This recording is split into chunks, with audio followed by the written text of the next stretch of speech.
Good evening. I'd like to call this February 13th meeting of the Northfield Township Board to order. Please stand for the invocation and pledge.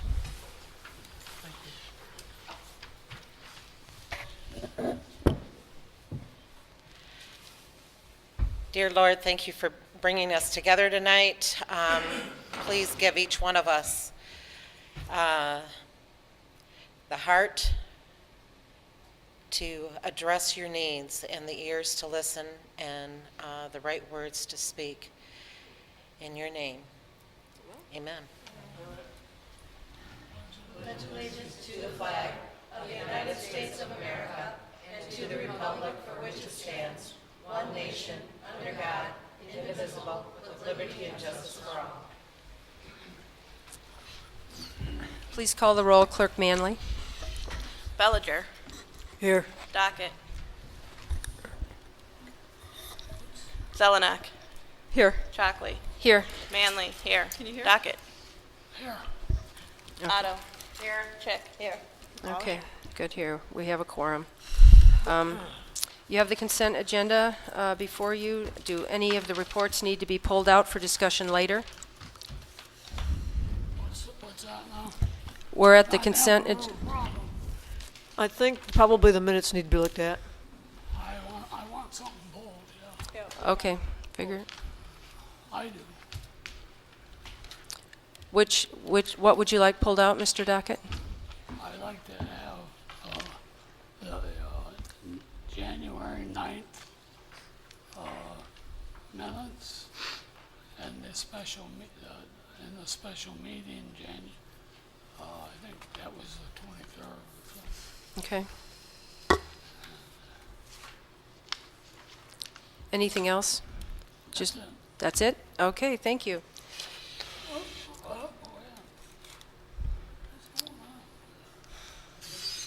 It's making, his headphones are making some abnormal hissing sounds. Jim? Dockett's headphones are making some abnormal hissing sounds occasionally. It's happened twice over here. It's just now happened again, yes. Mm-hmm.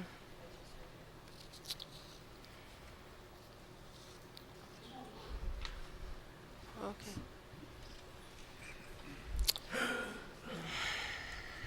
It was just a strange Thank loud you so hiss. very much. It was intermittent, wasn't consistent. It just comes on real loud all of a sudden. Can you hear now, Mr. Dockett? Okay, great. Okay, now I would like to make a change to the agenda. We have Lieutenant Dale Smith here tonight for the second floor lease agreement, and I would like to move him up above 1. So I would like to move number 3 to number 1 and move 1 and 2 down. I'll support. Okay, I have a motion by Chockley to make that amendment and a support by Bellinger. Any more discussion on that? All in favor say aye. Aye. Roll call Anyone vote. opposed? Okay, roll call vote. Or I can be opposed. Okay. Doesn't matter. Yes, Ms. Zelnok is opposed. So we have, Mentioned, I really don't like changing the agendas, at the meeting. I understand that. Okay, so we have the change being made with Ms. Zelnok opposed, and we had 6 yeses. Okay. Call to the public. We have an opportunity now to come and speak. Please state your name, your address, and you have 3 minutes to share with us whatever you'd like. Good evening. Can you hear me? Thank you. Okay. Sam Iaquinto, 9876 Main Street, and Amanda Grabowski, and I'm 9357 Harbor Cove Circle. we wanted to come by and give you a brief synopsis of the 2018 Michigan Pond Hockey Classic that was held this last weekend in our community. I passed out the demographics to all the board members. We had 775 players, 105 teams, players from 9 states, 6 provinces of Canada, 95 volunteers, 23 sponsors. We broke them down. One's from Whitmore Lake and one's from the surrounding area. Spectators, approximately 3,000 per day. Throughout the weekend, 11 inches of nonstop snow, which we didn't need, by the way. We could have done without, but we definitely handled it. Half a quarter sheet of ice and sleet and 4 broken plows. Our media exposure, we had coverage through the Current.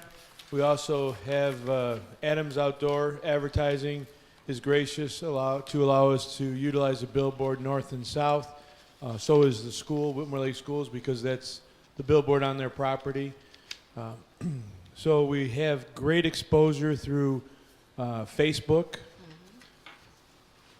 through Twitter, through Instagram, and so that's where a lot of our social positive comments come from, and ask you to go to those social media sites and take a look at the great positive comments that are coming in about Whitmore Lake.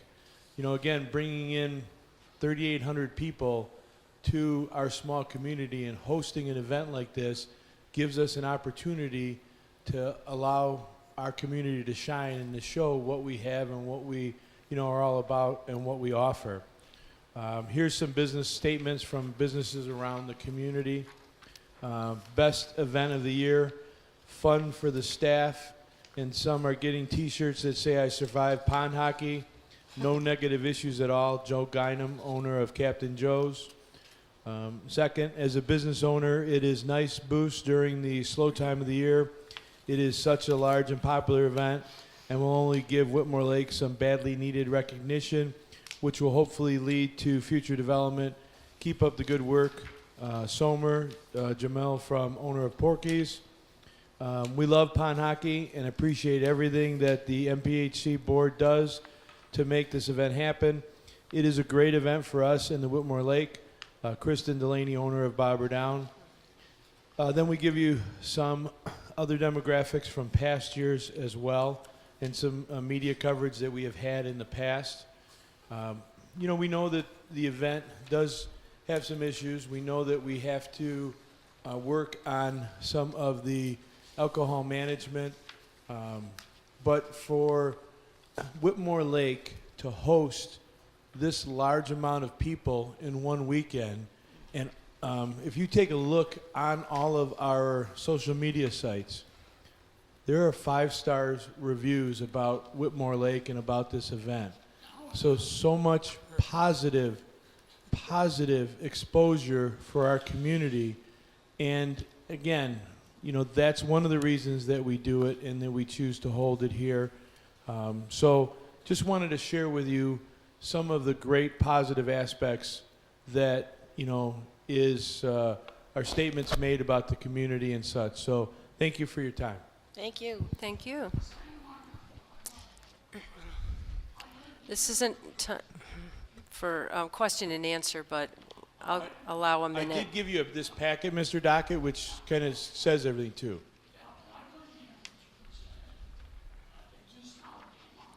Okay.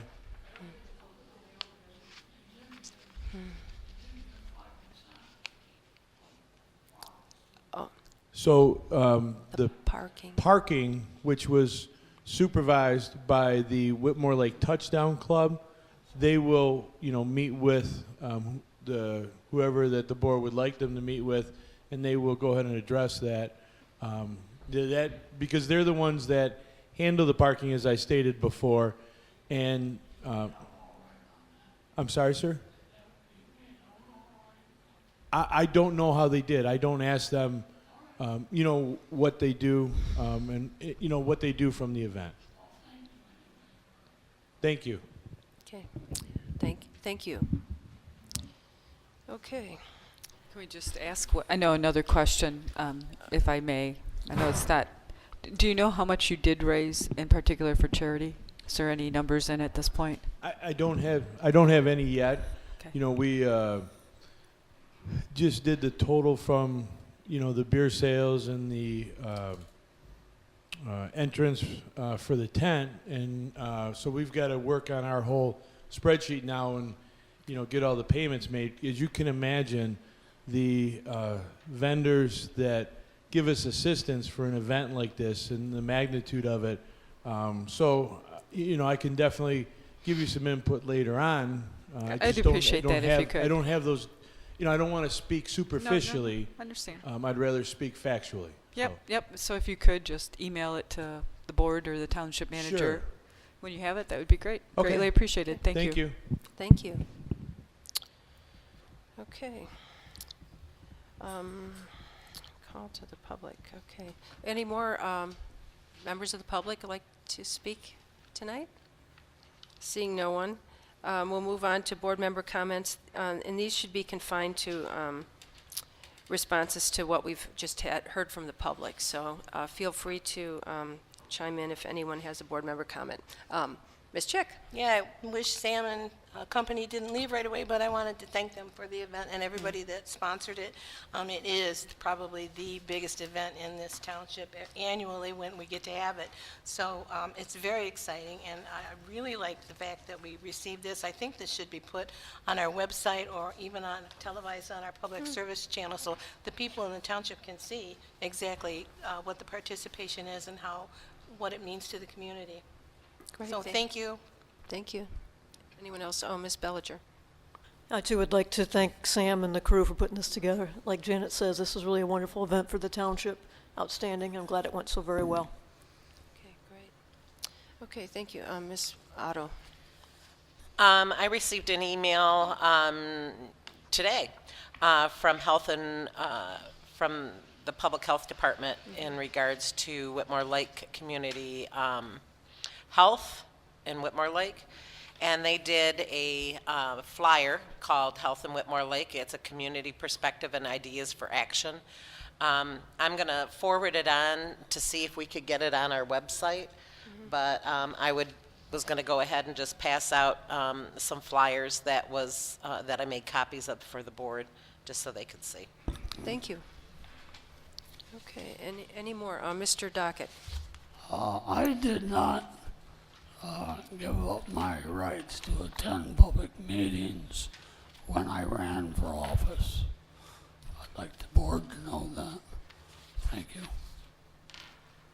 Okay. I'd just like to, thank everybody involved in pond hockey as well. I think it takes a community effort, and it was good showing. Thank you. Thank you. Okay. Any other comments? All right. I have a correspondence that this board may want to take action on at some point. I heard that another one of the parcels out in the Summer Homes area is now available, and the owner wants to give it over to the township for the cost of the taxes. The taxes are $69.72.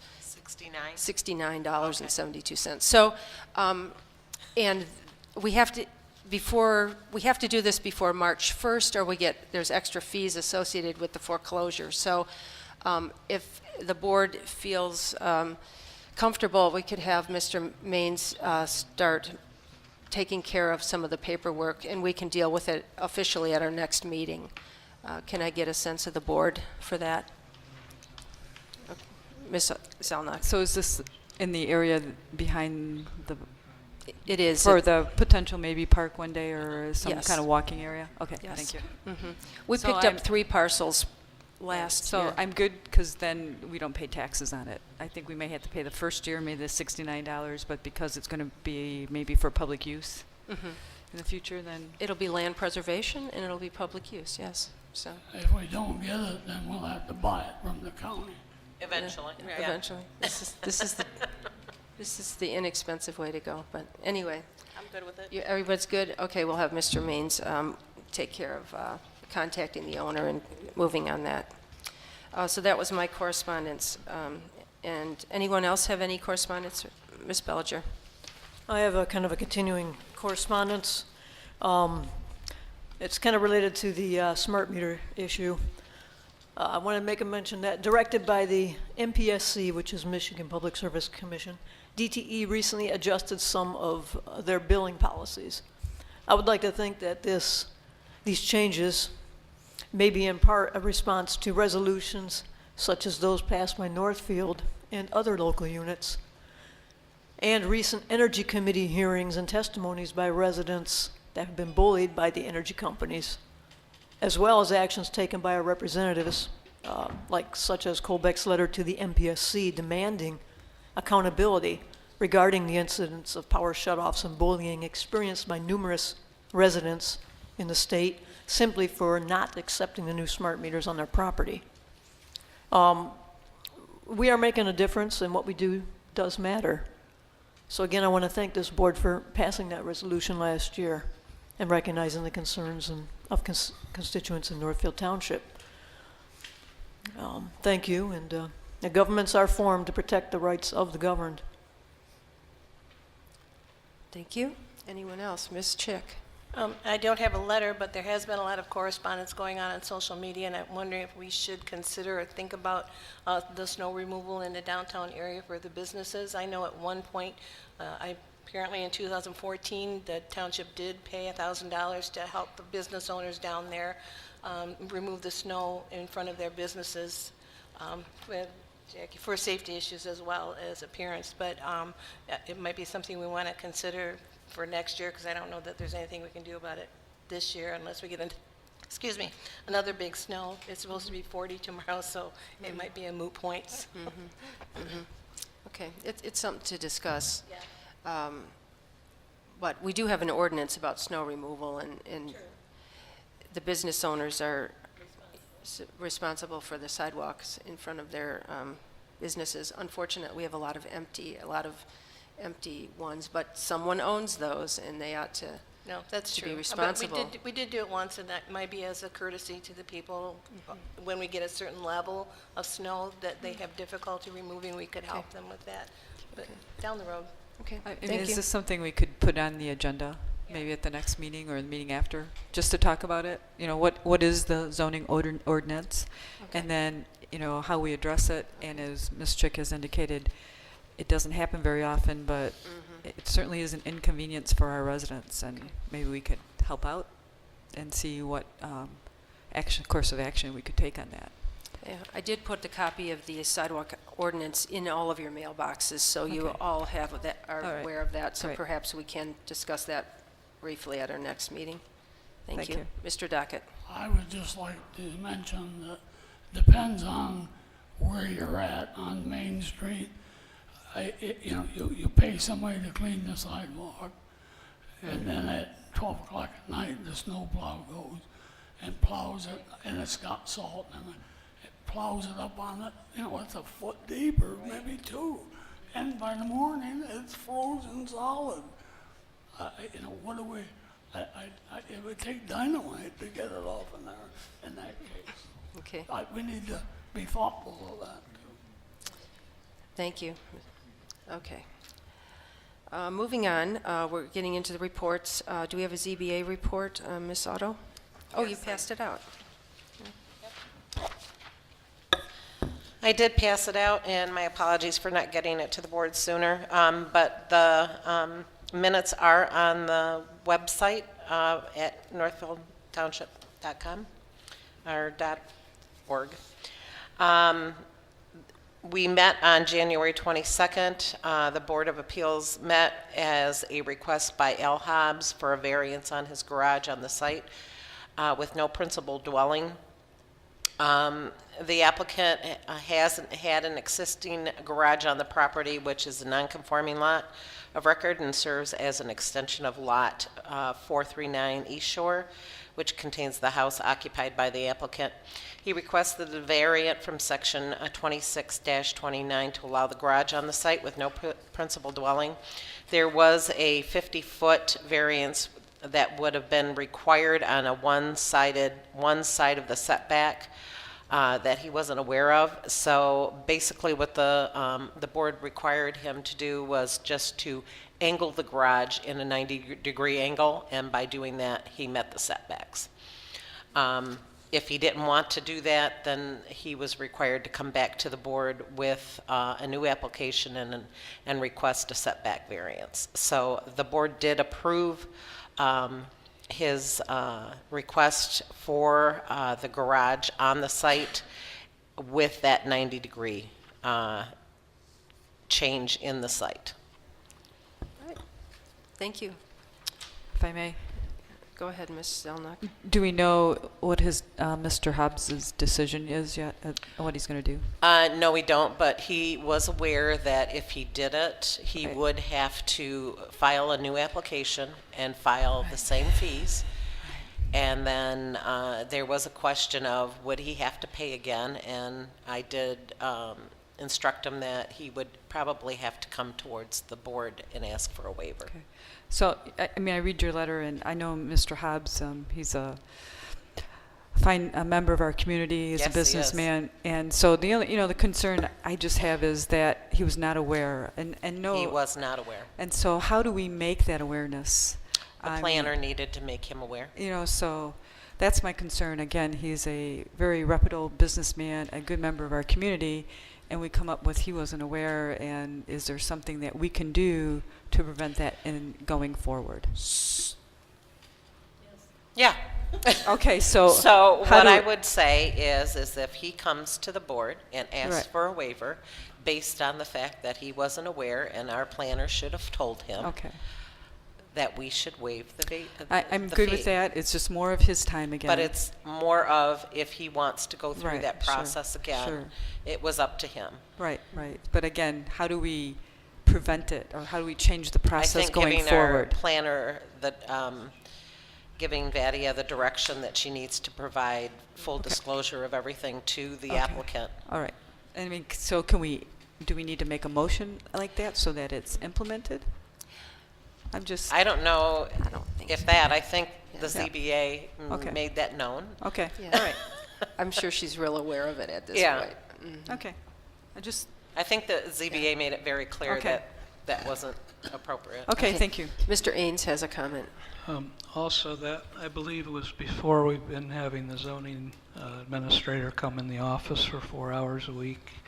So hopefully that'll be a resource. And in addition to that, generally we encourage people before they buy property. I don't know his situation, but before people buy property in the community, if they would come and talk to us about it. It was existing property. He was he was replacing an old garage with a new garage. Thank you. Okay, thank you. Planning Commission report?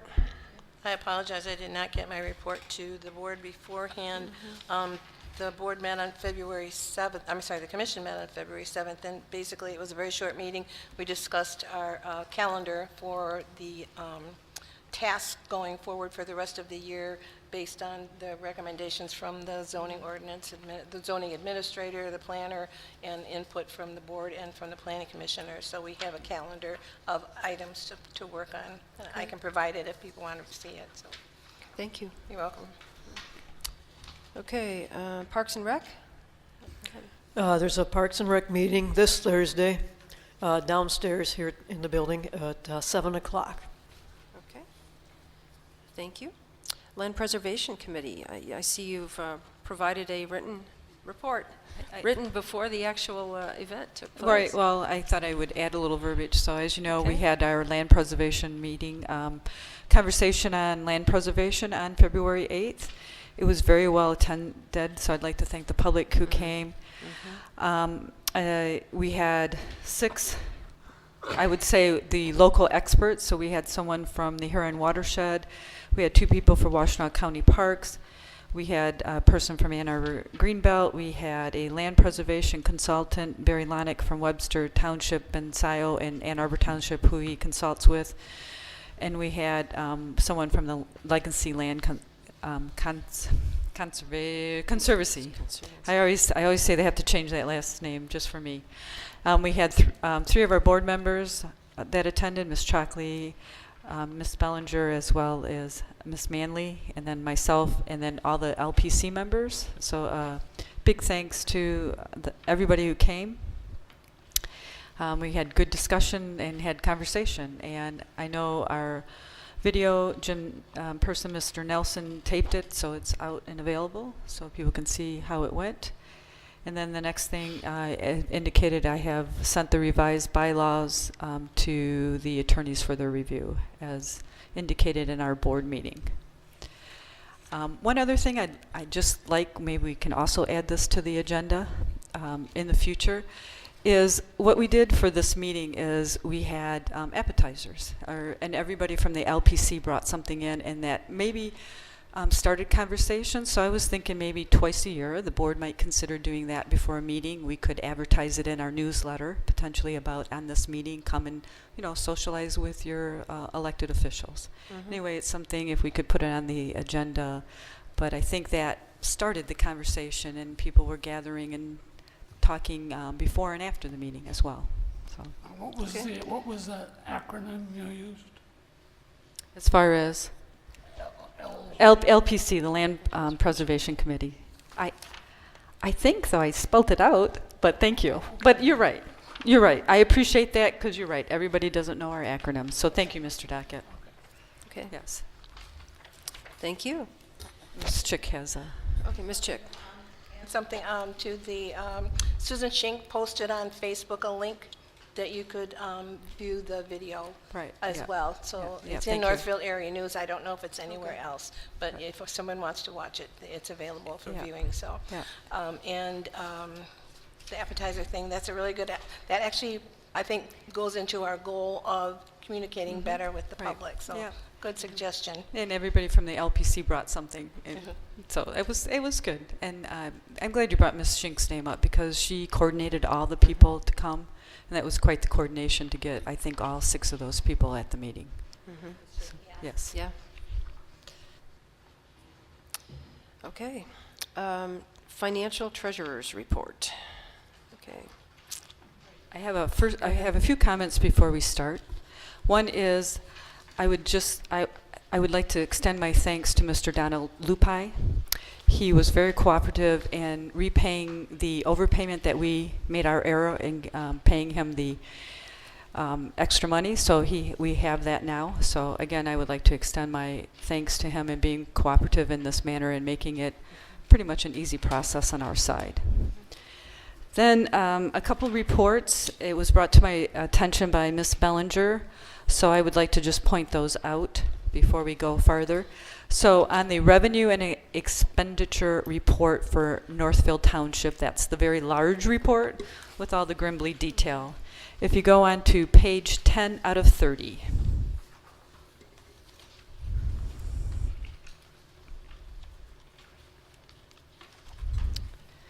And this is the new fund that we created, Fire Station number 2 fund.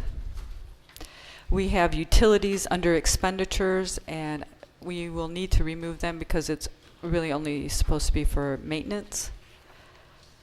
And the question is, when would we like to do this? Would we like to do it when we do budget amendments or not? So that's my understanding. So it's when we want to do budget amendments, or do we want to have it done at the next time that we produce this report? I got a question. Have we all already corrected the, in that fund, we pulled the money for the propane and some other things like a month or 2 ago. Have we already corrected that? I do not know. If we haven't, maybe we can lump it all together in one Correct. budget amendment. I don't know if we did or not. Budget amendment. Yeah, I think we did it because I mean, I don't see anything under there other than that utilities right now. Because it needs to be placed back in there, the funds need to be returned back in there, then the propane charged to the account that it used to be charged to. Has not been done yet? No. Okay. Okay. If you look in the fire budget, that's where they took it from, under utilities, for instance, and could- it's showing zeros. Right, Okay. How did we get to this already? I mean, Well, that's under the financial Financial reports. It's in there. So if you, Thickest one, yeah, so, this one here. oh, 30 pages. no, we're still in the financial reports, which is just before you probably get to the police report, I believe. So it doesn't have a number, so maybe we could, for these, maybe we could start numbering them. Might be easier, Okay. just as a suggestion. Okay. I think I had some questions on that when I don't know. I thought it was over on the other side. So, any more, so it's right here. So the question is, do we want to do this as a budget amendment, correct both the propane charge and this utilities and any other charges that have accidentally been taken, have been applied to this cell tower income fund?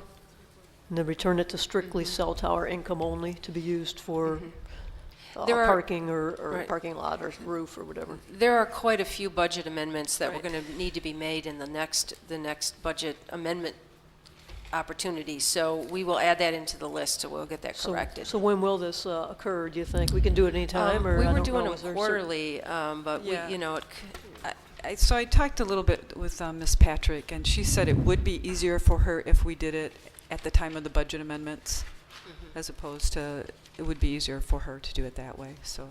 yeah. So we'll put it in the list and we'll take care of them Right. all at once when you see anything else like this. Okay, because yes, the cell tower income as well as 75 Barker are to be strictly for major improvements to those structures. Not utilities, not any other regular charges. Okay. If I may, so. Okay. Go ahead. I Ms. just have one Zelnok. more, Mr. Dockett. So if you look at the fund balance pages with the graph, which it starts out with the fund balance report at the top page, but if you go, and again, Ms. Bellinger pointed this out, so I want to thank her for doing that.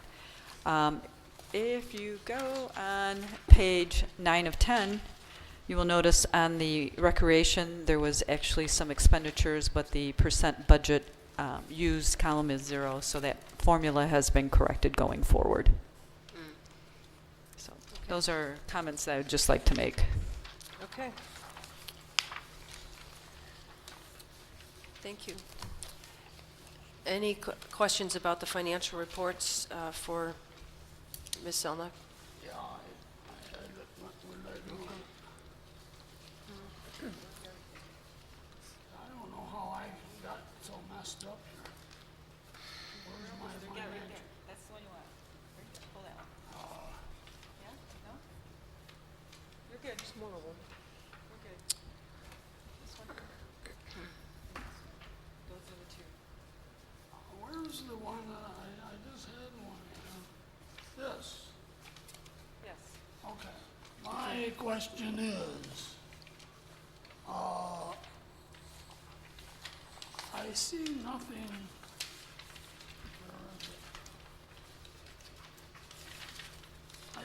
I see nothing for 75 Barker. Rental income Barker. Usually, it was $10,000 in there. I don't know what, I'd like to know what happened to that. Okay. Yes, I mean, we'll have to look at that, Mr. Dack, because on page 9 of 10, which I typically look at, the rental income for Barker is 00 across the board. And also, I never did see in here where it would have been nice for me to be able to see what, I'm interested in the antenna money, and I'm interested in this. Right. And I used to be able to find it was on one page. Now I can't find it, this one doesn't say, and the other one, I don't know where it is in your report. It seems like anything I'm interested in, all of a sudden gets waylaid somewhere. Okay. Maybe you and Ms. Zelnok can work on this off, Yeah. at another time, and we'll get it because corrected. I don't get anything done unless I do it in the meeting. No, I don't get answers. So I would suggest you come in and talk to Ms. Patrick, who does these reports, and explain to her we can follow up with her on the rental income, because I see none. And however, if you have an example of what it was in the past that you would like to have us do again, that would be good, because I don't know of any changes. Well, the changes, the fire, there's nothing for the fire for out on North Territorial that I could find. Okay. Fiber footage It could fee. be that there was a report provided at one of these department head meetings that did offer information as to the balances of both the, the cell tower and Barker. And those, I think we wanted those to be continuing every month as opposed to just a one shot. Perhaps that is what needs to be clarified. Just add them to the Right. once a month packet. Yeah. There I is think that might be the request. there is a line, Right. rental income. Correct. So we'll have to marry up at how it's coming out on the graph, because as Ms. Manley has indicated on page 11 of 13 on the thick report, you can see the rental income for Barker Road. So it may be what has happened is Ms. Patrick has taken them out and created their own fund, so now they don't show up, is what I think has happened. So Okay. we'll need to, so I think by Mr. Dockett, we will get confirmation, but I believe by creating its own fund, it no longer shows up like it used to. No, meaning that it's its own fund. I accept that. Yes. But I don't We can wanna pull it come- out and do a separate graph I don't for want it. to come and talk. I don't mind asking you. No. I don't want to come and confront an employee. That's okay. I don't Okay. want to do that. Okay, so now that I see it, I believe what has happened, and we will get confirmation, is that because they're their own fund balance, we are not creating a fund balance page for that, and that maybe we could. So we'll rectify that, Okay. so you'll have maybe two more. Thank you Okay. I understand what you're saying, so Thank you. got it. Thank you, everybody. Okay. Appreciate that. Yep. Thank you very much. Yep, you're Okay. welcome. The fund, so we're good with the fund balance report. Did you want to talk about that at all? No, I'm No, good. we're good? It's in there. Yep, It's in it's in there, and as we said, it would be at 74% once we made the budget And amendments. it's the same as it has been, this page. I know that. Okay, good. But there's other ones, Okay. they get moved around, I can't find No, them. that's what happened, is we created separate funds, so you no longer see it on the graph report, so we'll fix that. Okay. Thank you. Very much. Got it. Appreciate it. You're welcome. All right. I passed out my supervisor's report, and I'm not going to discuss it unless anybody has a question. Any questions? I do have one, Okay. just, what was it? It was about, on page 2, on the back page, about the downtown development. Yes. And so what needs to be in the second paragraph? So what do we need to do to make this happen? Oh, what, for the rezoning? They are also passed a motion unanimously to request the Board of Trustees to direct the Planning Commission, so. Right. The DDA wanted to send us a letter Okay. stating that they had passed this motion and would like the Board of Trustees to direct the Planning Commission to take a look at rezoning some of those parcels. So we'll get a formal letter here at the Okay. Board of Trustees, but I think the Planning Commission is already going to be taking up some of that. Yes, And, you know, that's part of our calendar work. right, so they just want to Okay. kind of say kudos and let's do it kind of all right. thing. So- Oh, okay, because I was wondering, is this the part that's in the DDA's domain area? It is in the DDA district down there, Okay. and, So the planning commission will take a look. Doesn't mean there's going to be any changes because it does Right. affect They'll take people a look down at there, it. but we'll Right. take a look, right? right. So, I mean, right. do we need to do anything? Will the board, Madam Supervisor, need to do anything? We'll be accepting a motion, I think, at our next meeting. Okay. All right. From the DDA, and then if this board would like to direct the planning commission to take a look at it, like they're already doing, we can do You so. could just send them a memo and say, thank you for looking at this, that you already are doing it. Yeah. I mean, Okay. do we, yeah, okay. Part- Well, but anyway, there you go. Ms. Manley? I just read, so at our next meeting, you're going to talk a little bit more about the redevelopment ready. Right. communities? I know Ypsilanti Township is already certified redevelopment ready. They are a community. And so I'll be providing, Mr. Ains and I got to go to this session, and he was going to attend the next one that he can get to complete his all 6 sessions.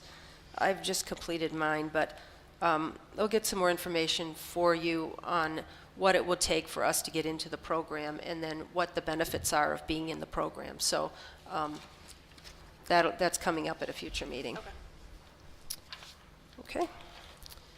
Any other questions? Oh, Okay, no, no. I was just gonna ask her to talk into the mic, because I couldn't hear what she was saying. Okay. The next item is Mr. Ains' manager's report. Does anyone have any questions for Mr. Ains?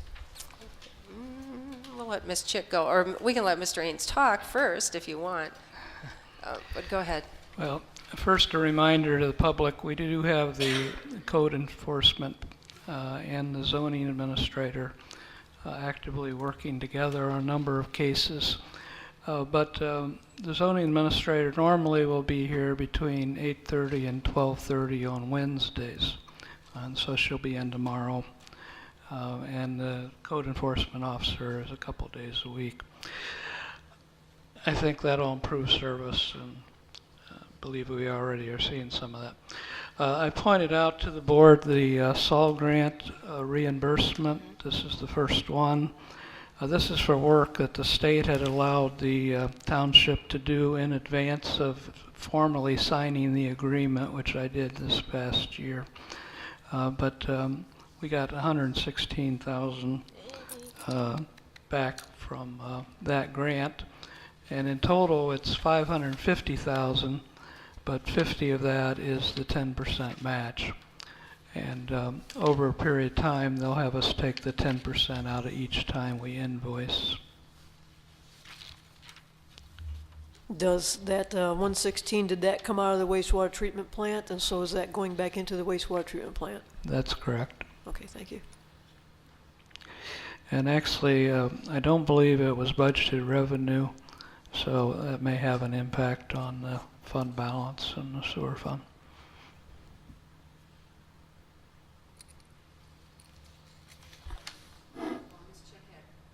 Ms. Chick had her hand up first. I just want to thank you for your work with the SAW grant, and it was very good news to hear that. Also want to thank you. You're doing an excellent job in communicating with the board. We sometimes get multiple emails during the day on things that you're doing and accomplishing for the township, so I really appreciate your being that communicative with us, keeping us informed. Thank you. You're welcome. Okay. Ms. Otto? The other thing that I wanted to say is on the budget for the next fiscal year, usually we usually have a workshop, one of the workshops dedicated to the budget. Okay. So that's just like heads up. Yeah, when I talked to Jennifer about the timing, and I think she said normally you start about April with the board discussing it. And my intent is that the staff would be working on it in March to get it ready for you. Good. Yeah. Okay. Ms. Bellinger? Regarding your last item for the, like you mentioned, the budget for the next fiscal year, if you're entertaining suggestions, I would think roads should be a priority for the township, since that is an important issue. Thank you. Okay. Thank you. I did want to mention one other thing. In the report, I pointed out that I had attended the State City Managers Conference that was in Ann Arbor recently. It's been very obvious to me since I started that there's been a lot of discussion as to whether you needed a manager or you didn't need a manager.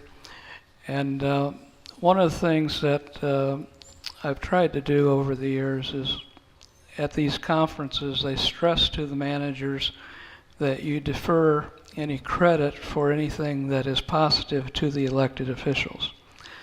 But it seems that by doing that, it negates some of the arguments in favor of the manager being here. So I do intend to take some more active role, even though it's something that's going to be a change for me to make it clear to the board and the public what we have accomplished together, as opposed to simply referring it to the board as accomplishing items. Okay. Thank you. Mr. Dockett? I don't have anything on your report, but I would like to ask a couple of questions about the memo that you sent, the payment of code enforcement, salary, etc., for the building department. You said in here that I discussed with the controller this morning. She said that this started, meaning the deal with the code enforcement. This started, she said this was started with the new year, with this year's budget. Miss This can be corrected by the Building budget. Department. Now, I'd like to say, well, why did it start? This controller's only been here a very short time. You too. Why did the money come out of there? If it hadn't been coming out of there, why would she just start doing it? So, Okay. just a minute now. I know, and he doesn't. I'm not through yet. Okay. Okay. And it said, what would make you think that it started then? That's what you have in this. She didn't write it, you did. That's why I'm asking you. Okay. Have you checked to see how long that the township paid the code enforcement officer out of the building department? I believe it's been going on for years. So that is why I'm asking, because you seem to have come to the conclusion that it just started. So, you know, I think we should go back through and find out, without you just saying, well, it just started a few months ago. I don't think that's fair. I don't think that's a fair statement. Thank you. Okay. Thank you, Mr. Dockett. I would like to deal with this item later. We have, No, yeah, because I would. we It's never not on get- the agenda. We never get to the item. No, let's put it that at that I want. We can put it at the okay, end, so all Mr. of a Dockett. sudden, okay, you're gonna put it on the agenda. Can we put it on after minutes tonight? You can put it on then, or put it on the next agenda. I think. Oh, would you like it on the, we can put it on the next agenda. Well, that'll be fine. Okay, absolutely. Let's get it on there, and we can go back through. Okay.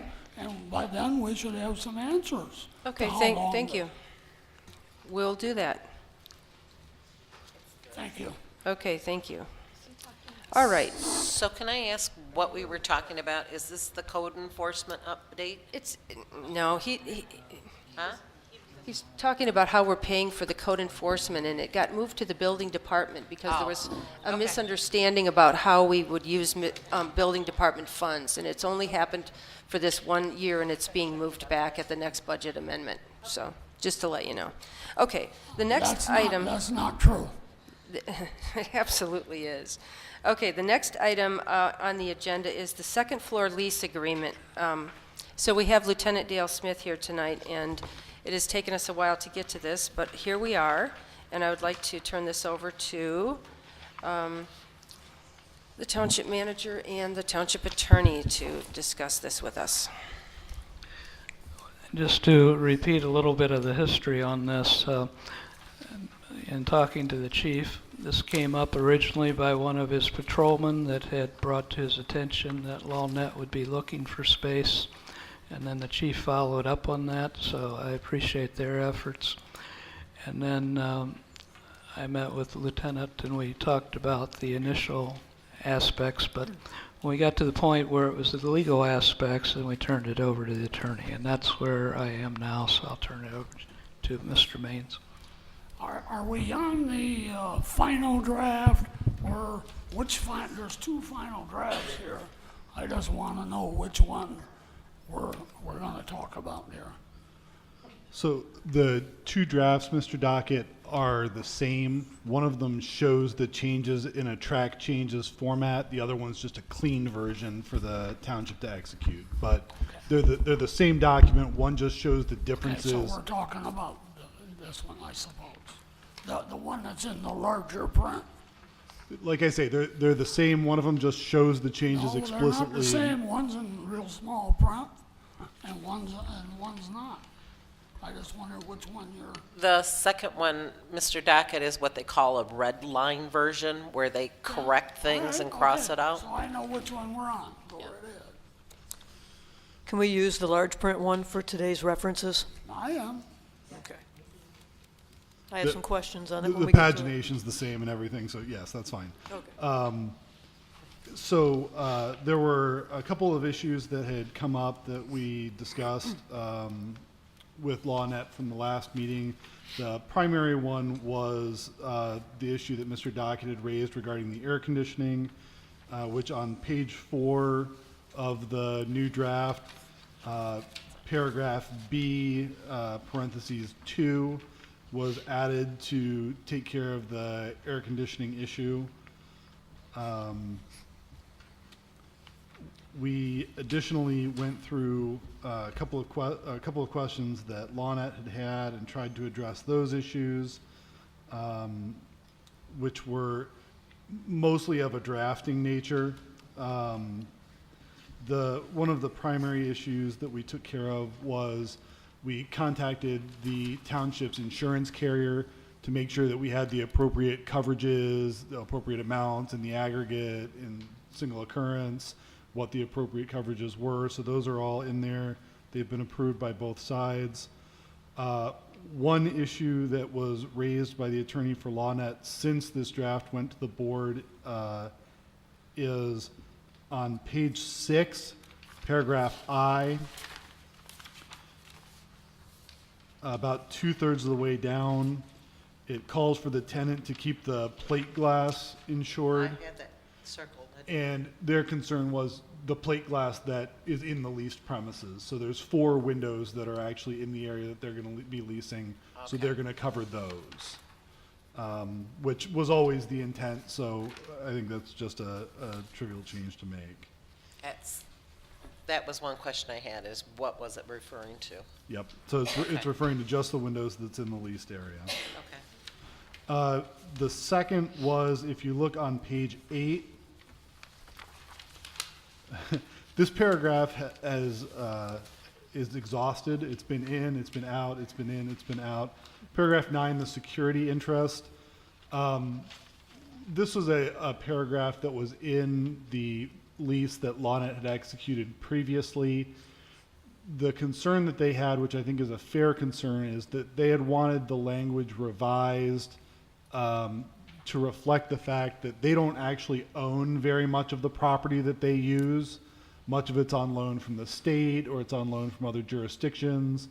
And so they asked to preserve paragraph 9, but just to make a couple small revisions to make it clear that a great deal of the property that they have is not theirs, and that we recognize that a great deal of what they have in terms of personal property is not actually owned by them. So those are changes that were requested by LawNet that I got after this went to the board. I don't think that either of them is of any particular great moment. I think it would be fine for the board to accept the agreement with those changes. But I asked that Lieutenant Smith be here tonight in case anybody had any questions of him. And of course, I'm happy to answer any questions that anybody has about the agreement to the best I can.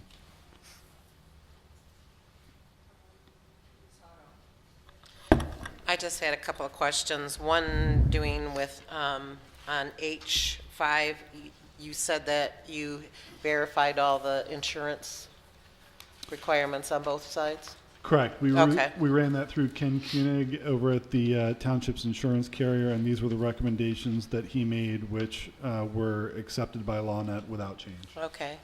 And what was the reason for F? There had been concerns raised from some people at some points that there was going to be an issue with, potentially with odors. I can't imagine that would be an issue. I don't think Lieutenant Smith imagines that it would be an issue, but we put it Okay. in just to protect that. Okay. And then page 7 at the very end, where it says tenant to repair or replace, there's 2 periods at the end. Okay. Okay, Ms. Manley. Just a question, I don't know if we'll know or if Mr. Smith would know. controlled, clean, and free from rubbish and dirt. Are you going to have your own cleaning crews coming in, or or is that going to be our responsibility? Page 5. Be sure it's turned on and put it right up to your mouth. We would have our own cleaning crews. Okay, Okay. perfect. So, okay, Mr. Dockett?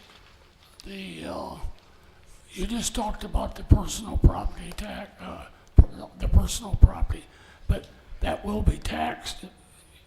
Is that correct? Even when you lease something, you still have to pay. Correct. Somebody, either the person who leases it to you, or else the person who leases it. To the extent that it's taxable, given that they're a government entity. Okay, very good. would be. I have a. It's probably no I have taxes. a statement that I'd like to make. First of all, trash bin, I talked to the manager about that. What are they gonna do with their trash, you know? That was one of my questions. I have 2 more. So, Well, I think the intent was that they would share our present solid waste disposal system, but I imagine the lieutenant will not let too much get into the trash that's of a confidential nature, so that may reduce it quite a bit. But I don't know, do you produce a lot of trash? No, not very much. Okay. I don't know, but my trash is, I pay $175 every 3 months, and they got $19 on there for the fuel charge. So it costs money. Okay, I want to talk about these 2 items on A and B on page 4. I'd just like to get my interpretation on it. They're going to pay 9% of the, it says on one, it says heating bill. It does not say gas. It does not say electricity. It says heating bill. The heating bill is, most like in our case, is a natural gas. But there's a lot of electricity there to push the heat through the heat ducts. Quite a bit. I will go along with 9%. But on the air conditioning, both of them, there's no gas involved. On the air conditioning, 100% electricity. 100 electricity for the compressors to make the air cold, 100% to move the air. So, and they're going to pay only for 3 months, and it's going to be only whatever it costs to go beyond what the bill is now for us. I don't think that's a fair deal. I think they should be paying for that year-round, because they're not paying for any, I mean, I don't see where they're paying for any electricity on number 1. So, Okay. It's called heating bill, it doesn't say electric, and it doesn't say gas. Mr. Maines, go ahead and respond. Well, I'll pass it off to the attorney, but I just wanted to tell you, Mr. Dockett, when you brought these to my attention, I passed them along to the attorney to look into. so just for reference, the attorneys don't know anything about heating and cooling and That's right. HVAC, and so I'm not quite sure why that's getting passed to us, but it did. You needed an engineer, that's what you need. So a couple points here. So first, before you get down to 1 and 2, paragraph B does indicate that whatever electrical they use that's their own usage is going to be metered separately. Obviously, the HVAC and the heating is a separate issue, but if to the extent that they're using their own power, they are paying for that. There's nothing in there until they build it out, so they should pay for that. Right. I agree. I just wanted to make the point that they are paying for that electricity. Yeah, right. Okay. They're building it out. Yes. The heating bills, I think we can change that to gas bills if that's more appropriate. I don't have any problem with doing that. I think that makes sense. I think it is. I would like to vote yes on this, but with those two, if you charge them 9% on year-round on both of them, I'd vote for that. So the air conditioning piece, just because this was the best way that we could figure this out, and it's a little complicated. So if you look at the amount of electricity that gets used during the winter months, the difference between that and the amount of electricity that gets used during the summer month should be air conditioning. Yes. I mean, that's the realistic difference. But it's twice as much on the air because it's all electric. Right, but my point is, so what number 2 does is number 2 takes the average electricity usage in the winter, and then in the summer, they're paying 9% of the difference between the summer and the winter, because we're using air conditioning too. So they're paying, But they're only paying 9%. they only have 9% of the building. We're paying 91%. We have 91% We have of the 91%. building. That's right. So they're paying their pro rata share. That's why they're paying 9%. They're not getting a deal. They're paying their pro rata share for how much of the building they have. Okay. Where are they paying 9% on number 1, sir? On number 2 they are. On number 1, I don't know of any way to figure out what the electrical is going to be that's allocable to their use of heat. I don't know how we could possibly figure that out. I'm more than happy to listen to any suggestions. I would like But to I- offer a suggestion. Can- Why don't we just do a simple 9% of utilities? They pay 9% of gas and 9% of electricity. The electricity rate will go up in the summer with the use of AC. I was just going to say the same And, thing. you know, and it's going to go down in the winter. Why, this complication here, I think, was just busy work here. It was just, I Yeah, don't- because you're why missing not just 2 months 9% for the building? You're missing 2 months in the year. Right. Yeah. 2 months that you don't really use heat, you don't really use air. You just But simplify you it. lose electricity no matter what. Yeah, simplify it. Simplify it to 9% year-round for the gas and the electric. It handles the building. That needs to be that simple, would be great. And then we could approve this and move on. But I don't think they should pay 9% of our lights. I mean, they're No. still going to be separate for their lights, right? And how do we, yeah, they're going to have their own meter. Yeah, The reason why we ended up with this term is that that's what LawNet wanted. LawNet Yeah. wanted to be separately metered so that they're paying for what they do. Oh, okay. I don't Right. have Then any you don't objection need to those it being 2 however it wants to be. This was what was proposed The from. taxpayers in That's the Northfield easiest way to do Township it. shouldn't pay for it. This makes sense, 9%. yeah, I It think, goes up with use, and it goes down with Okay. no use. If they have their own meter, It covers the then- heating then and cooling. This makes sense. Yeah, this covers the heating and cooling, that's all. All right. 9% for heating and cooling. I'd like to make a motion that we approve the lease agreement with LawNet with the minor changes as recommended by the attorney and authorize the township manager to sign the contract. I'll support. A motion by Chalkley, support by Chick. I'd like to talk about the changes. Will one of these changes be changing this to 9% of the gas and 9% of electricity for the building? Is that what we're discussing, those changes, or no? No, these were the changes that Mr. Maines suggested earlier. The minor ones that he had called out. Just to clarify, that's the 4 plate glass windows rather than having it be vague.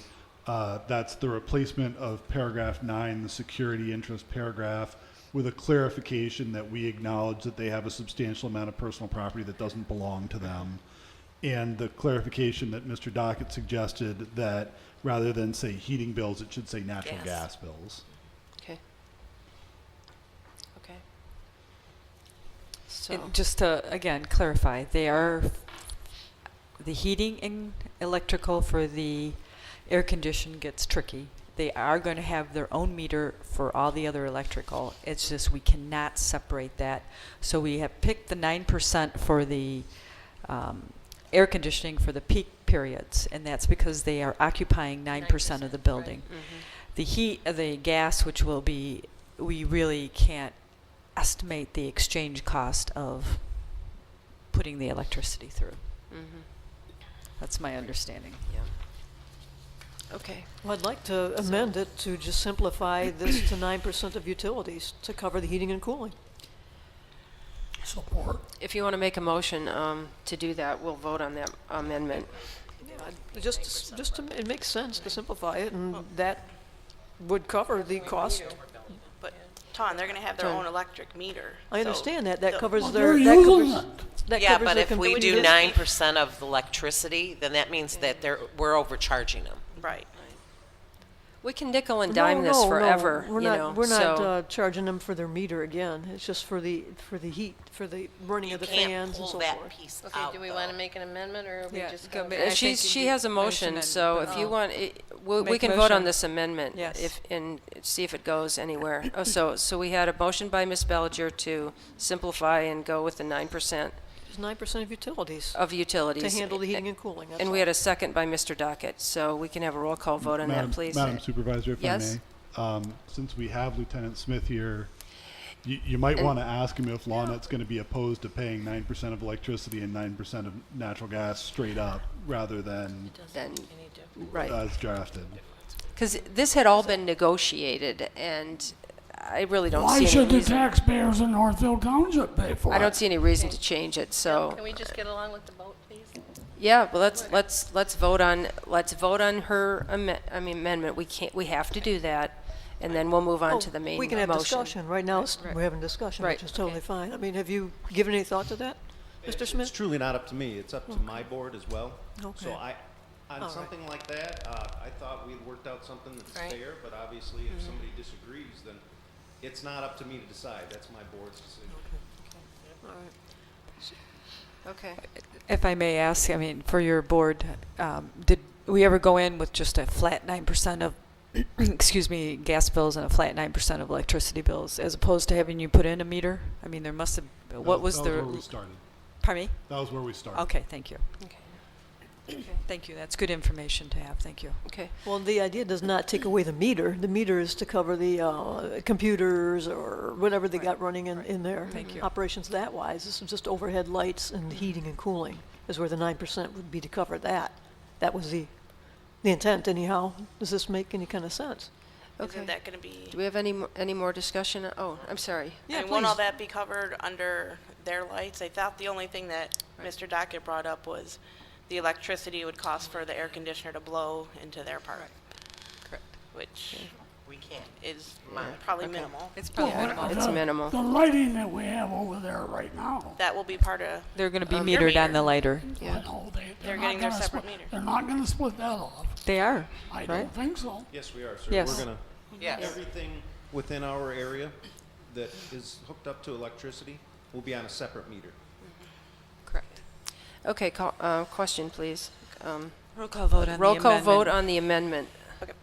Dockett, Yes. Manley, no. Chockley, No. Bellinger, Yes. Otto, No. Zelenak, No, Chick. No. Okay, that fails. Okay, 5 noes to 2 yeses. Okay.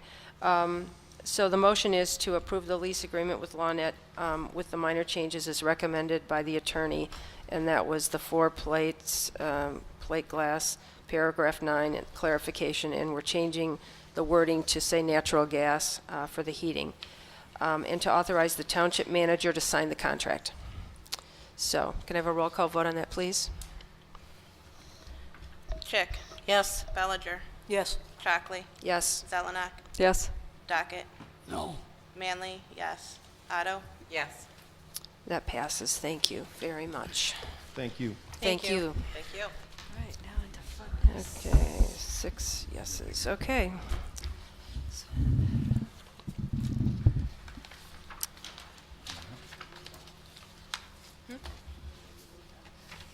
Pardon, yes, I had them in at 8.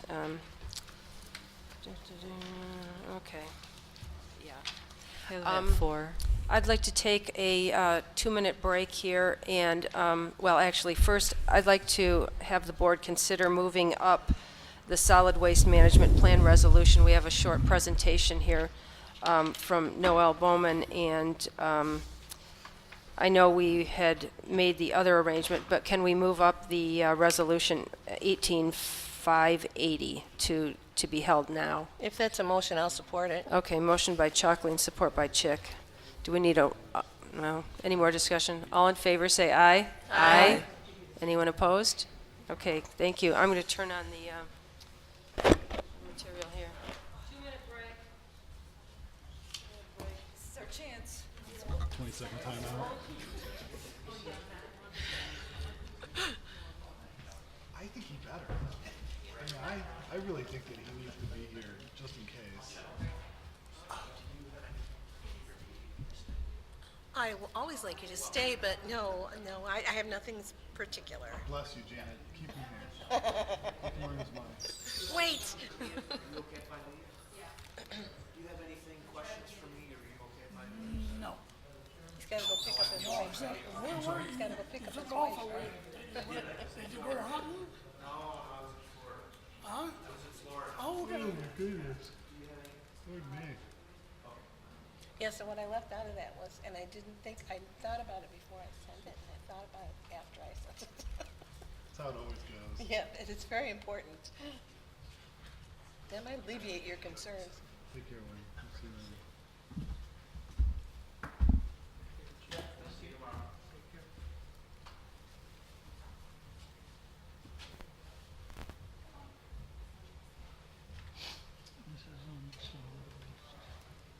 So if I leave my water running in my kitchen, can I get a new kitchen too?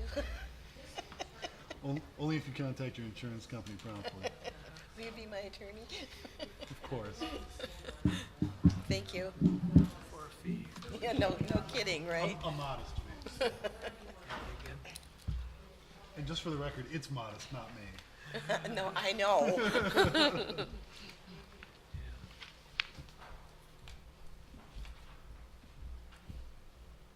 All right, are we all set to discuss the solid waste plan? Okay. We have two that need to come back. All right, just give me the green light whenever you're We have two board members that are out of the room, so as soon as they get back, we'll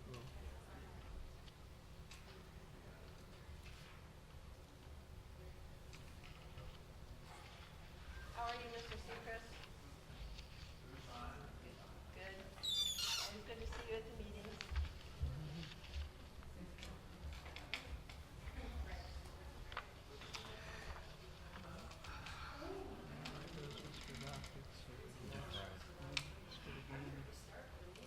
We're gonna sort of slowly trend out.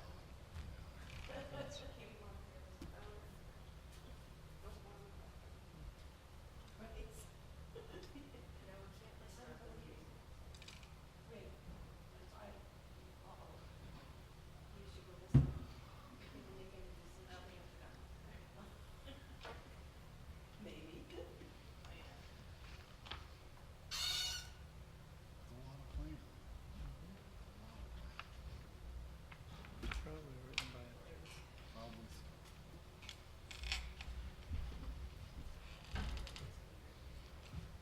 Mr. Burns and yourself. Thank you for work on this. Oh, will do. Absolutely. Thank you.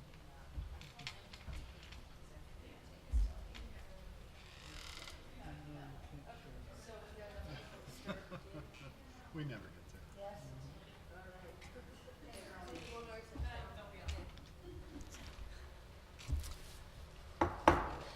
I'd like to call the meeting back to order. Oh, they'll wander in here. Okay. Jackie, that's her schedule. Okay, that'd be great. Thank you very much. Well, okay. Would you like to introduce yourself, Noel, and your associate? Yes. Yep, coworker? absolutely. Yes. So, Okay. good evening, everyone. Good My evening. name is Noelle Bowman. I am here on behalf of the Washtenaw County Board of Public Works. I am here along with my colleague Jonathan Palukas, who's also in the board. It doesn't seem loud enough. Could you put it? Is this better? Yes. Yeah, keep it very close Okay, to your mouth. I will keep it very close to my mouth. So basically why I'm here today is to discuss the Washtenaw County Solid Waste Management Plan. Really quick, on behalf of the Director of Public Works, Evan Pratt, and the Washtenaw County Board of Commissioner representative of this district, Michelle Dietrich. They are sorry that they're unable to be present this evening. Michelle Dietrich in particular has extended the invitation that if you have any questions pertaining to this item, to reach out to her directly, and she's happy to answer any questions that you may have. So I'm going to get started really quick. Let's see here. All right. So first, what is a solid waste management plan? So in the state of Michigan, every county, and there's 83 of them, and they all are required by law to have a solid waste management plan. So Washtenaw's plan is just in furtherance of that law. The purpose of the plan is really to ensure that all of the waste that's generated in a county is accommodated for, and that there's disposal capacity for that waste for 10 years. And the other sort of fringe benefit of this is it's an opportunity for counties to set goals around waste management, recycling, and compost, and other material management and diversion. Oh, wrong way. So the plan is actually the full document is a 200+ page document. You're able to access it via that link. Actually, it's not SWP. It's going to be ewashtenaw.org/publicworks. And if you have any questions, you can contact me. You all have my contact information, and Jonathan's and Evan's as well. Or you can contact publicworks@ewashtenaw.org. All right. So I'm going to give you a really quick overview of Washtenaw's latest amendment to the planning, to their plan, and what that planning process entailed. So back in 2015, Advanced Disposal actually submitted a request to expand their Arbor Hills landfill, which is located in Salem Township. And that sort of triggered our existing plan to be open for amendment to accommodate that potential site expansion. So that sort of prompted the appointment of a 14-member solid waste planning committee, which included representatives from local units of government, the industry, environmental interest groups, and that process started. So the solid waste planning committee first met in 2015 in August, so that's 2.5 years ago nearly, and they met pretty much monthly after that to start amending the plan. In that time period, Advanced actually withdrew their request to expand, but despite that, the planning committee still proceeded with the process to set goals and objectives for managing waste in Washtenaw County. So basically, there is no landfill expansion that did occur as a result of this planning process, even though that's what initially triggered the plan to be open for amendment. So this is just really quick a timeline of sort of the detailed processes and what sort of items we hit and when. I'm not going to go really into detail about this. But one of the main components of the planning process is public engagement. So we really made a point to engage with residents, engage with businesses, institutions, and also local units of government representatives as well. And so as a part of that public engagement process, we held meetings at various locations, geographically diverse locations throughout the county in Chelsea, Dexter, Salem, West, East, Mid, Washtenaw County. We generated a public feedback survey where residents and businesses were able to give us our feedback about what they prioritized in terms of waste management in Washtenaw County. We received 372 responses. You can see that donut chart right there is sort of representative of those priorities. So we see reuse, we see business, we see food waste is a big emerging issue in terms of waste management.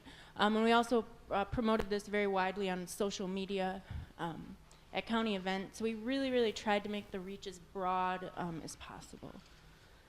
So the outcomes of that planning process, basically, essentially what the Solid Waste Planning Committee prioritized is that we're working toward zero waste. Now, zero waste, an end goal that if we don't meet, we consider it a failure? No, but we're working toward that goal of optimal resource management and zero waste.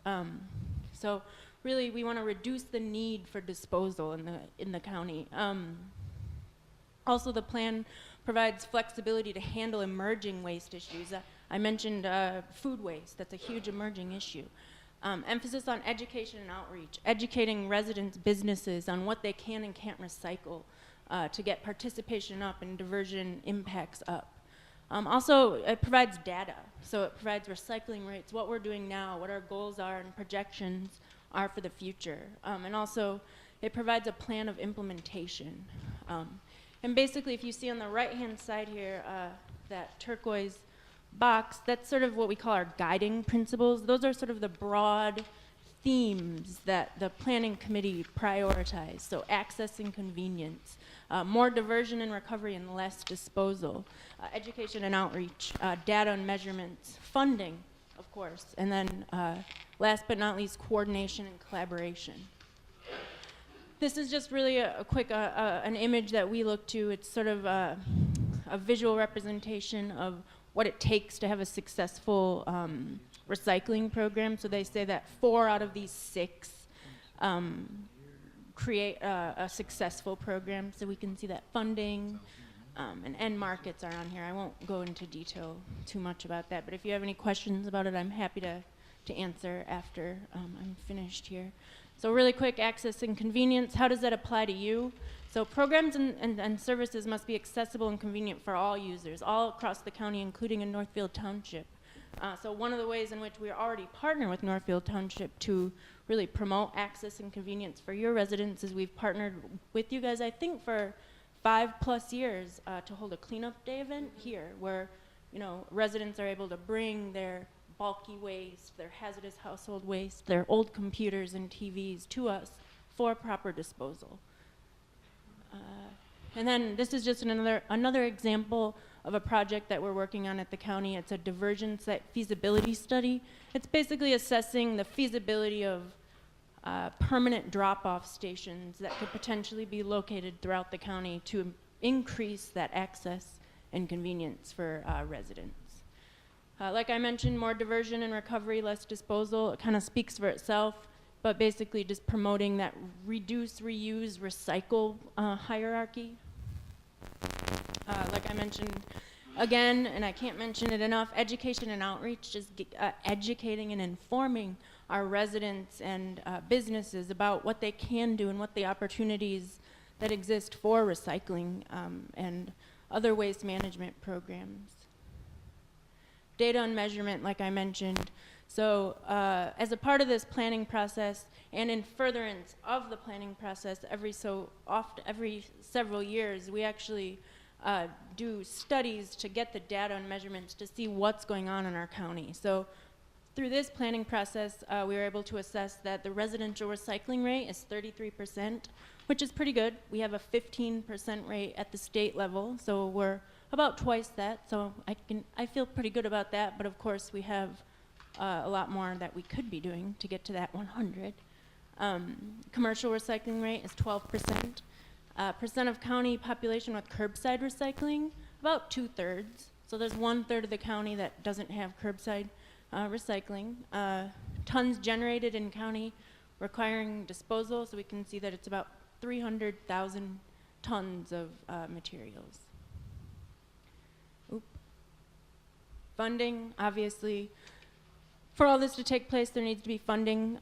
So the plan sort of lays out different funding mechanisms that could potentially provide that funding for programs in furtherance of the plan.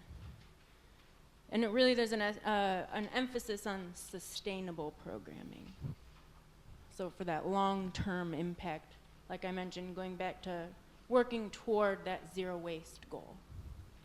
Then finally, collaboration and coordination. Like I mentioned, the county partners in furtherance of the plan with many local units of government throughout the county, including Northfield Township. We're very happy to be doing that, and we hope to continue and continue to improve our impact in this township.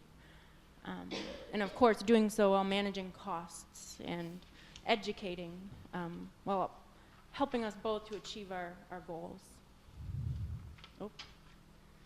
And then just really quick, I'm going to just run through these different programs that we have at the county that are in line with this, with solid waste management, in line with that goal of zero waste. So we have a permanent drop-off site for hazardous household waste, your paints, stains, aerosol cans, batteries, bulbs, all that stuff. we're able to take that from all Washtenaw County residents free of charge. Clean Sweep program, I mentioned the hazardous waste, that's just for residents only. This Clean Sweep program allows for us to take business-generated pesticides and herbicides. So if you have a golf course or grounds where those types of materials are generated, we're able to take those free of charge through a grant through the state of Michigan. Cleanup days, like I mentioned, we hold one here annually. And the impact is significant. We see tires here and hazardous household waste. Let's see here. Also, shrink wrap recycling. There's a lot of lakes in the area, so there's some marinas. So that shrink wrap is good, recoverable material that through our division, we have a partnership where we partner with the marinas to get that material out of the trash and send it to be recycled. Pharmaceutical and sharps take back. Pharmaceuticals are a waste stream that we all are familiar with in our homes. Basically what this program does is it provides a safe outlet for disposal, an alternative to flushing it down the sink or toilet. So we came up with this catchy phrase for our website, www.don'tflushdrugs.com. It serves as both a resource and a education tool for residents to know what to do with that material. Zero Waste Washtenaw. This is a newer program. We partner with public events throughout the county to provide recycle and compost collection. Waste Not and Environmental Excellence, what that is it's our business sort of networking program. It's a network of about 420-something businesses that are based in Washtenaw County that have demonstrated a commitment to waste reduction and recycling. So it's a pretty active program. We hold an annual ceremony every year to recognize new partners and to engage our longer partners. Master Composter Certification Program. Basically, we offer a class every year to provide education to people to learn how to compost, large-scale, small-scale worm composting. It's a great class. If you want to learn more about it, please come ask me afterward. Back to the planning approval process. So I mentioned public engagement. So we held a 5-month, I think, public comment period. It began in April, went through October. After that public comment period concluded, where we took that feedback that was gathered into consideration, then brought it to the planning committee. They then finalized the plan in October. So then it moved on after the Solid Waste Planning Committee approved it to our Board of Public Works at the county, and they approved the plan that you all have access to on November 15th, 2017. Then most recently, December 6th, the Washtenaw County Board of Commissioners approved the plan.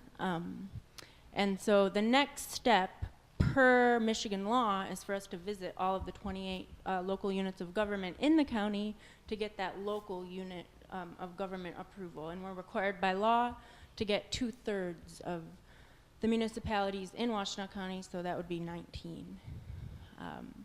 And then once we've achieved that, then finally we can send the plan to the MDEQ for final approval, and then we'll have a shiny new solid waste plan. We anticipate that that will happen in early summer of this year. Once that occurs, then we'll start jumping into plan implementation, and that's another opportunity for you all to get involved if you feel that you have an inkling or you would like to have a stake in how this plan is actually being implemented and how it could impact your community. We encourage you to reach out to us, and we're happy to have you be a part of that. We're really, like I mentioned, broad feedback and engagement is really what we're looking for and hoping for. Let's see here. And then this is just sort of in the future, this is sort of our timeline of what will happen. So we'll develop an implementation committee that will require annual reporting and then also stakeholder and public engagement a couple times a year. And then just really quick, getting ahead of ourselves, before the plan is finalized, we're already working on a couple projects that will fall in line with the plan, including a drop-off feasibility study, like I mentioned, that's assessing the feasibility of permanent drop-off locations for those various waste streams, kind of like an event that we hold here, except every day, perhaps. And also, there's discussion about possibly forming a regional recycling authority to sort of combine local forces to attack, to really get at increasing our recycling rate here in Washtenaw County at a cost-effective, collaborative way. All right, and so that's all I have for you for the presentation. Like I mentioned, we want to hear from you. So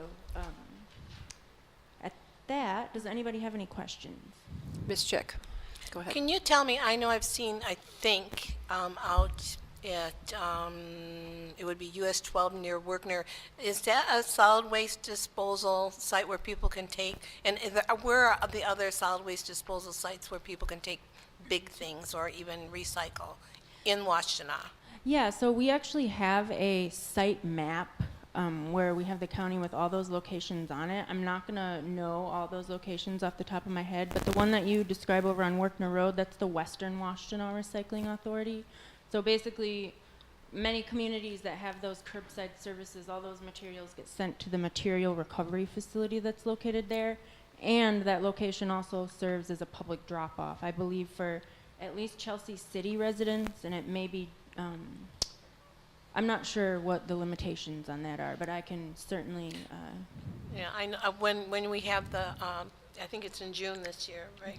And people can bring furniture and everything else, electronics and stuff like that. But during the year, when people want to dispose of things and they don't want to just throw them out on the curb because that looks lovely, you know, it would be good for people to know where they can take things. yeah, absolutely. Okay. That might be something we want to put on our website.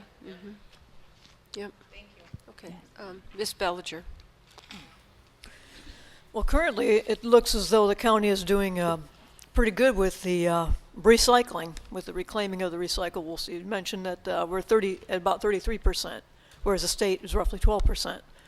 So apparently, currently the model that you have has been working very well, and I think we should continue with that model at this point.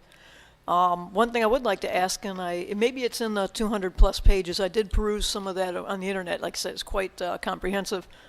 But how much is this plan expected to cost over and above what currently is being used in the solid waste management? Is there any information on that?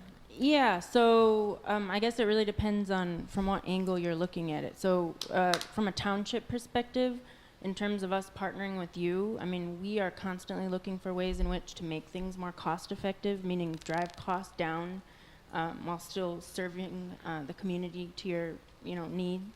I don't know, I'd need to look at budget. I mean, we don't anticipate that our goals costing at the municipal level any additional resources. You have a lot of ambition in the plan, and that costs money. And now, it may not cost us per se municipal level, but no doubt the county taxes are probably going to reflect somewhere or another. There's going to be some costs, and it's going to come down to the taxpayers. And so this is always a concern. Now, like I said, currently we're doing very well here in Washtenaw, and there's never going to be a 0%. That's a lofty goal, but it's going to cost way more than you'd ever reap from the recovery of recyclables. One other question, similar but unrelated completely, in one way, is glass currently being recycled in the U.S.? The answer to that is yes. So I can especially speak, I know for sure the biggest municipality in Washtenaw County that generates the most glass would be the city of Ann Arbor, and they definitely all their glass is getting recycled. It gets sent down to a recycling facility in Ohio, Rumpke, and they definitely do recover and recycle that glass. So they do bake it back down and reuse it. That is It's not being correct. shipped off the coast or something. Yep, that is correct. Now, so yes, to answer your question, glass is being recycled in the U.S. However, there are some haulers that do use the glass and they grind it up and they use it as like daily landfill cover, for example. So it's just a different way of reusing. It that is organic material. in one sense. Yes, exactly. Thank you. So, does that answer your question? Yeah, I believe so. And, Right. yeah, obviously the costs are something that we don't see here. And like you said, you can't really provide a simple answer to the increase in costs that will inevitably accompany a plan of this nature. But I thank you. Yep, thank you. Any more questions from anyone? No? Ms. Zelnick? So one of your items was this zero waste, I can't remember the full name, zero waste management or something. Zero waste Washtenaw? Yeah, Yes. so can you tell me, so we do like a trunk or treat or something, would you come out or how does that work? Yeah, so absolutely. So we're actually, so it's a very young program. It started in 2015. And so last year we partnered with, I think, 22 events. This year we're up to like 30 something, and we're really looking to increase that partnership with events. So we would love to partner. So with how does you that on an work? Is event. there any costs associated Nope, with we do it? it all. There's no. So it's under sure. a current budget that's Yep. already contained within Washtenaw County taxes. Yeah, through Zero Waste Washtenaw, we really it's Okay. each event is unique, and so I work personally with the events to Okay. see to devise a partnership that works best for the event in achieving those zero waste goals. So you have my card, so reach out to me, or I can. Well, I don't know if I'll be here by the end of your meeting, but reach out to me, and I would be happy to start that conversation with you. Yeah, that's a Absolutely. good program. I've seen that in use. That's a good program, the zero waste program. At running events, a friend of ours uses that all the time. Yeah. Yeah. Okay. Thank you. Yeah, right. Okay. Yep. Well, if there's no more questions, I would like to make a motion to approve Resolution 18560, the Solid Waste Management Plan Resolution, and authorize the Township Supervisor to sign the resolution. I'll support. Motion by Chalkley, support by Otto. Any more discussion? Roll call vote, please. Bellinger, No. Docket, Zelenak, Yes. Chockley, Yes. Manley, yes. Otto, Yes. Chick. Yes. Thank you, that passes. All right, thank you very much for coming out tonight. Thank you. All right. Okay, the next item on the agenda is the independent contractor agreement for the recording secretary. I would like to make a motion to authorize the township manager and attorney to continue to negotiate the terms of the contract with Ms. Lemble for recording secretary duties. I'll support. Motion by Chalkley, support by Otto. Any discussion on this item? Mr. Dockett. I would like to make a suggestion that we ask him to volunteer to sign these contracts. I can't hear him. Could you speak up, Mr. Dockett? I said that I would like to make a motion for us to ask them if they want to sign the contract. I don't think, these people have been here longer than anybody in this room, except me. They've been here well over 10 years, both of them, and they're very talented. They'd be very hard to replace. I just don't know how they feel about having to sign it, so that's where I'm at. Okay. I just would like to make it volunteer Okay. if they want to. Thank you. I'll support Yeah, the motion. That goes for both of them. Okay, so was that a motion?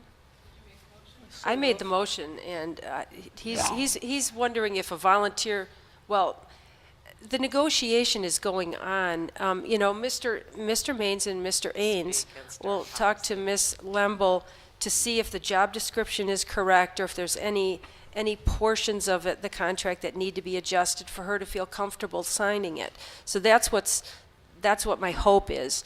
My hope is they don't have to sign it unless they want to. Well, we have a township policy now that all independent contractors have to sign it. It's more or less an IRS requirement.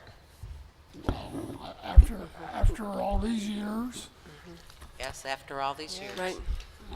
We got to grow up here. Only because we've decided to do that. Okay. I'm against it. Thank you. Okay.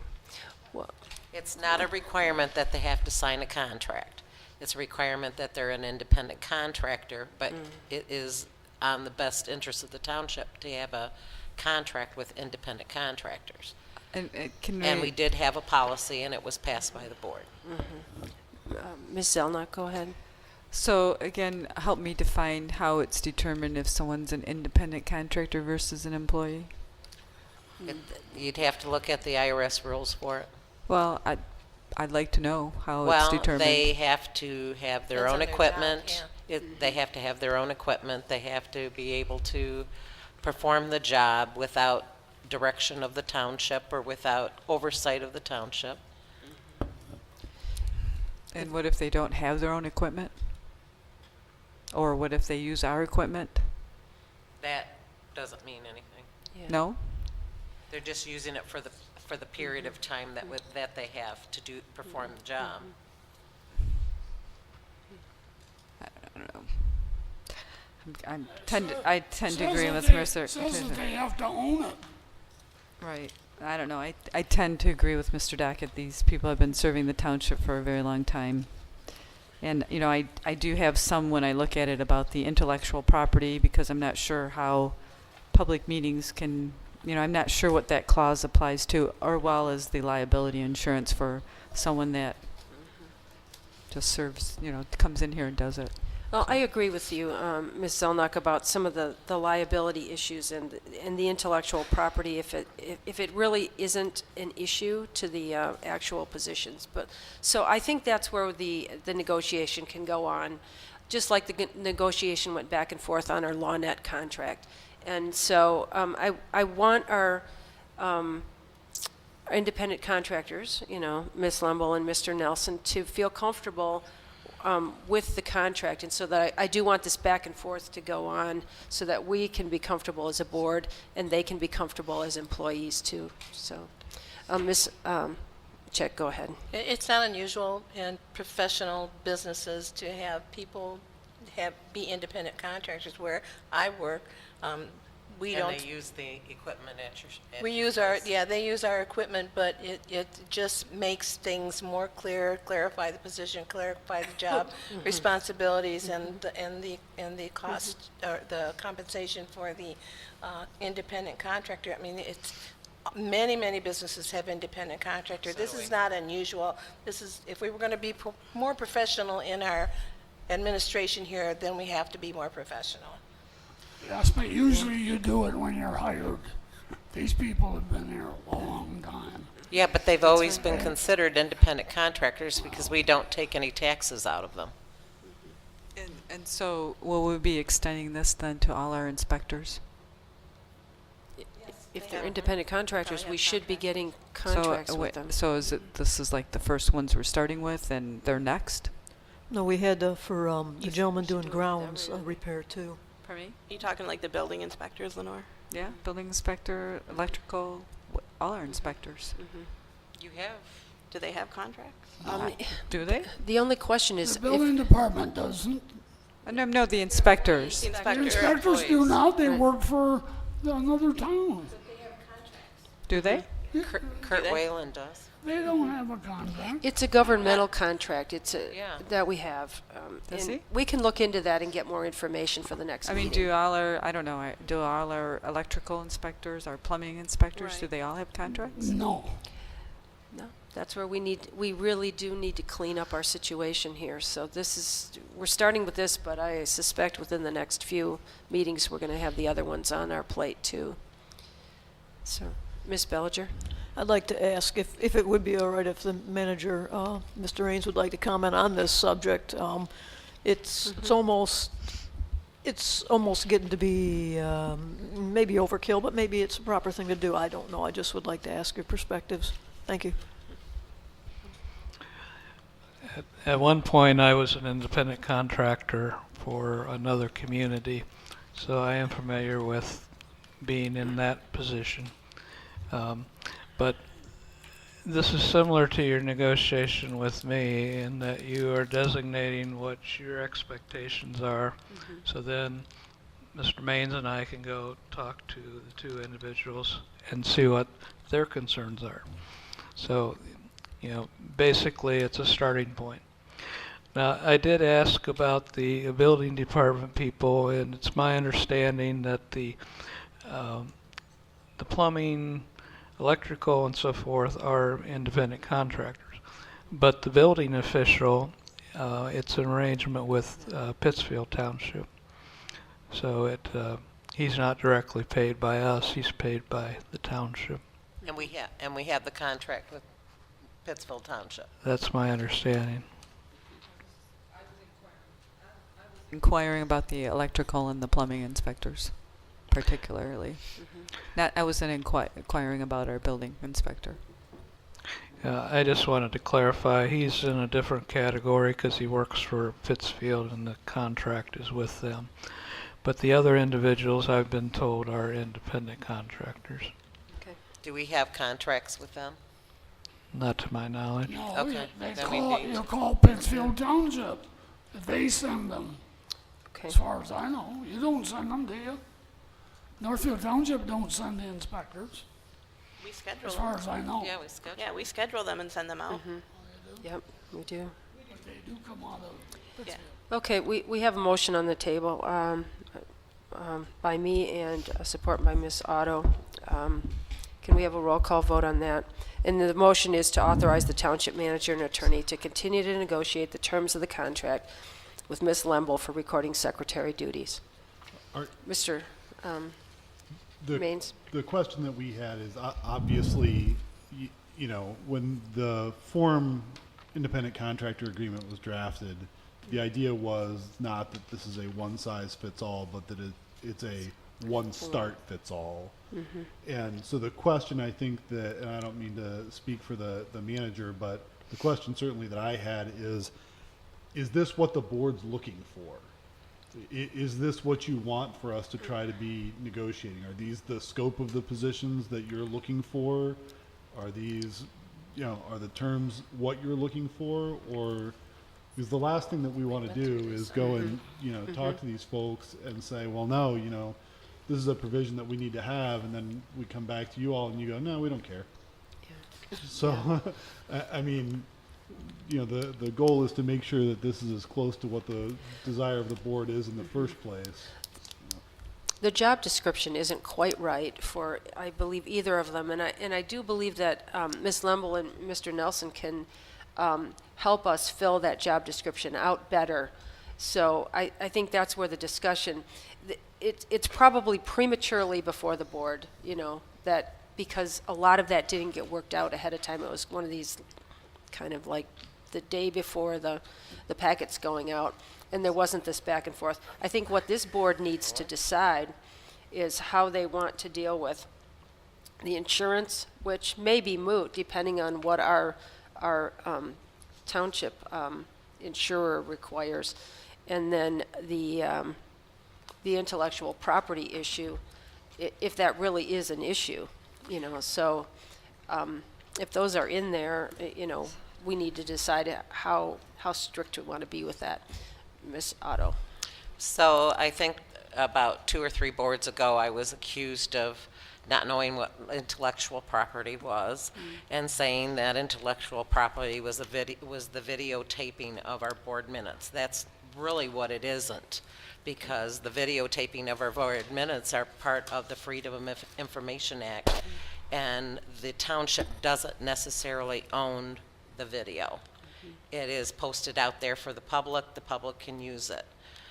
So that's not intellectual property. Intellectual property is more or less if they use a software that's owned by the township, or they have equipment that's owned by the township. That's what we mean by intellectual property. Okay. Is that pertinent to these positions? So, okay. I don't know. Ms. Zelnok. So my thought on this is this really what we agreed to, that we should start negotiating with the secretary? Well, you agreed to the template of the contract So in a the previous first thing board meeting. is, I think it's overkill. First thing is Lisa Limble gets paid quarterly. So why wouldn't we start out from our contract saying quarterly? Because that's how she gets paid. It's part of the negotiations. But we're setting forth this, saying this is what we think we should have. Understand, I disagree with asked that. this to come to the board over 3 weeks ago and figured within the 3 weeks, there would have been some contact between the township manager or And the I think there attorney should and be. these So, individuals to come up again, with I mean- cleaning this up however they Well, wanted has- it cleaned has there? up. Right, so that's where my concern is that when we started negotiating with the township manager, we looked at the contract, we said, yes, this is what we would want him to be presented. And then we went back and forth. We're getting this, and one thing I see is that Lisa gets paid quarterly. Why would Miss Lembo gets paid quarterly? Why would we start out with a contract negotiation or a form and say, well, we're going to say monthly? It tells me that we don't even maybe recognize how she's getting paid. Well, it was my understanding from Jennifer on either one of them is that sometimes we get submitted bills for a year, and then we have to pay it out that way. So if you Maybe want they to do want- it quarterly, then by all means, it can be changed quarterly. That is going back to what Marlene said. This goes back to the negotiations. Well, again, I think when we addressed the township manager, we came up with our draft first before we presented, and then we negotiated. And here it seems like is this what we think we should start with? It says draft right on it. This is a draft for us and for the Right, I the mean, so independent are we contractors. agreeing to this is what we want to have them start with, meaning the township manager or, so, and I'd like to know, I'd like clarification. Is this, ownership of equipment and intellectual property, does that pertain to this position, considering that Ms. Limbo is taking notes that are open to the public, and it's public Well, it's information? on her equipment. She brings her own laptop, Yeah. right, Lisa? You bring your own laptop, you bring your own software. If we were supplying the equipment, then yes, it would pertain to it. But she's supplying her own equipment, and she's walking away, and she gives us, all we're requesting is the minutes from it. So in this instant, no, there probably isn't any intellectual property that needs to be secured here, because she brings her own equipment. Right. So, I mean, again, that's what I'm looking for is our best effort, if we're going to do it, to them, as opposed to the township manager and our lawyers saying, yep. So I don't see the purpose of that. I need to explain and understand the purpose of that. Well, I believe this is the beginning of a negotiation point. Obviously, if the contractors don't agree, then they submit revisions and suggestions and so forth. And then we get it back, and then we agree or submit different revisions ourselves, and it goes back and forth till we have a satisfied contract. Okay. We should not force them to do it after all these years. Ms. Chick? Okay, so contracts, you create a contract based on the position, not on the person. So you base a contract that can be negotiated. You can put whatever you want in that contract. If the person doesn't agree with it, they don't have to sign it, or they can change it. So just because we're approving these drafts doesn't mean that's what the end contract is going to be. It's a starting point. So I don't even think we're approving the drafts. I think We're- all the no. motion is to approve having To talk to Lisa. Yeah, her to continue to negotiate. continue to negotiate. I don't think we're approving the Okay, so contract we haven't at all. started negotiations, so the motion is to start negotiations. Then Right. if we're going to start negotiations, then we need to set a timeframe to have them completed. Sure. Okay. I think our attorney and our township manager are sensible enough that they can get this based on the content. Mr. Maines? I want to be clear about what I'm asking for here. Sure thing. So I want to be clear about what we're asking for here, and I'm going to be completely candid about this. I don't have the first clue what Ms. Lemble or Mr. Nelson do.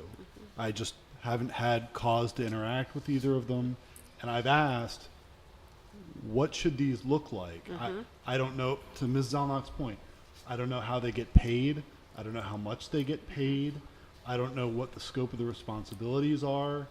which is why I sort of asked for all of this information, which is why I'm asking for feedback tonight is, if this was a contract with somebody for code enforcement services, I've done that 12 times in various jurisdictions over my career.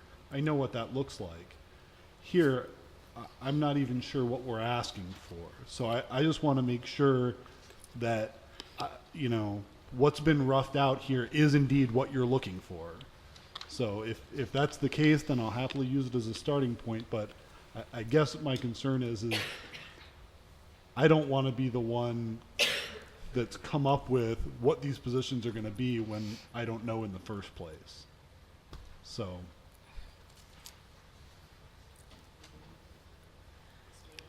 I guess I'm sorry, Kim. Ms. Manley. my opinion, I mean, this is like worst case scenario. I think it's like way overkill.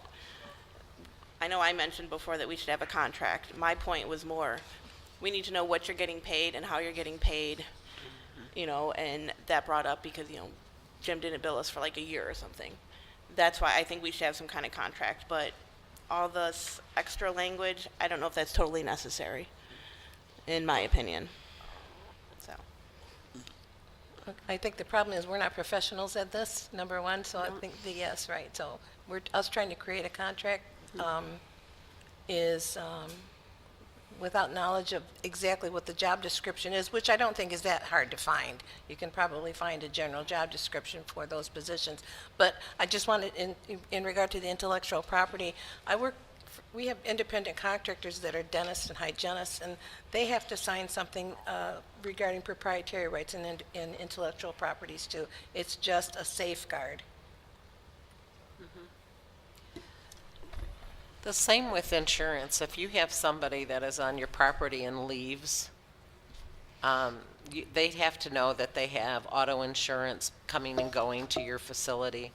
You have to know, I mean, workers' comp, you could take workers' compensation out because these both are individual people. I mean, that doesn't make sense. She's going to have workers' compensation for herself. Usually, if you're a single business owner, you do not have workers' compensation on yourself.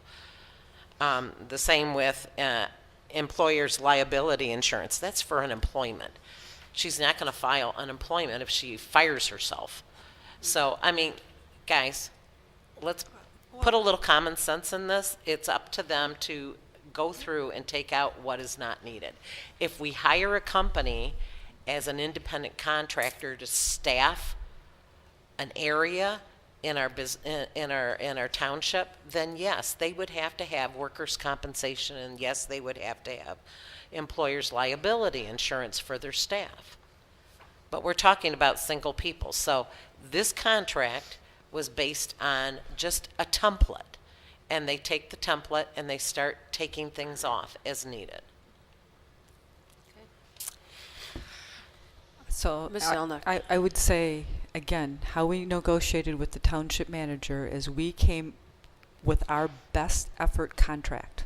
We took off all that extraneous stuff and said, this is how we want you to sign the contract. And then we started the negotiation. I'm asking that we do the same thing here. You've mentioned some things that aren't needed. We shouldn't start off with that. We shouldn't give them and have them X that out. We should say, this is our best, this is what we want, and start that way. That is what I'm advocating. Manley. I agree, because, I mean, I don't know if Lisa, you know, is she going to have to hire an attorney to go through this and say, no, this isn't what I should have in there, or this is wrong? I mean, if our attorney doesn't have a good grasp on intellectual property, I mean, are Jim and Lisa going to have a good grasp on that? Just... Lisa, are we the only town? This isn't the only township that you're employed by, right? I have in the past worked for Salem Township and Ann Arbor Township. She said that in the past she has worked for Salem Township and Ann Arbor Township. No, I don't know. Did you have contracts with both of those? I worked for two other townships, and I stopped working for them when I wanted to cut my load down. Stayed with Northfield Township because he was my original township. Okay. And I've worked for several housing organizations and still do work for one. And I've never had an agreement From even Ann Arbor, you haven't had an agreement? So I've worked for other townships. I have stayed with Northfield Township because I was with them the longest, but same thing with housing organizations. I've taken minutes for several housing organizations, still do it for one. I've never had any kind of an agreement with any of them. And you're just Lisa Lemble, you have no corporation? I have nothing no filed as an insurance. DBA. I have no incorporation. She I'm doesn't need- just okay. me. Okay. Well, Thank you.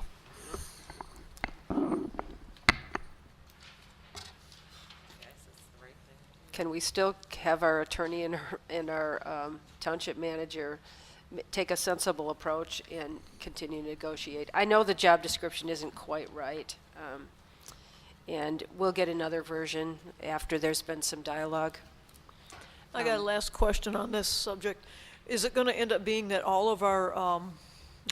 our contractors will have to be under some form of contract, paper contract? Is this the direction that we're going to be going with for various? We should. Okay. But we're gonna hire them new off the street, you know? These people have been here for 10 years at least.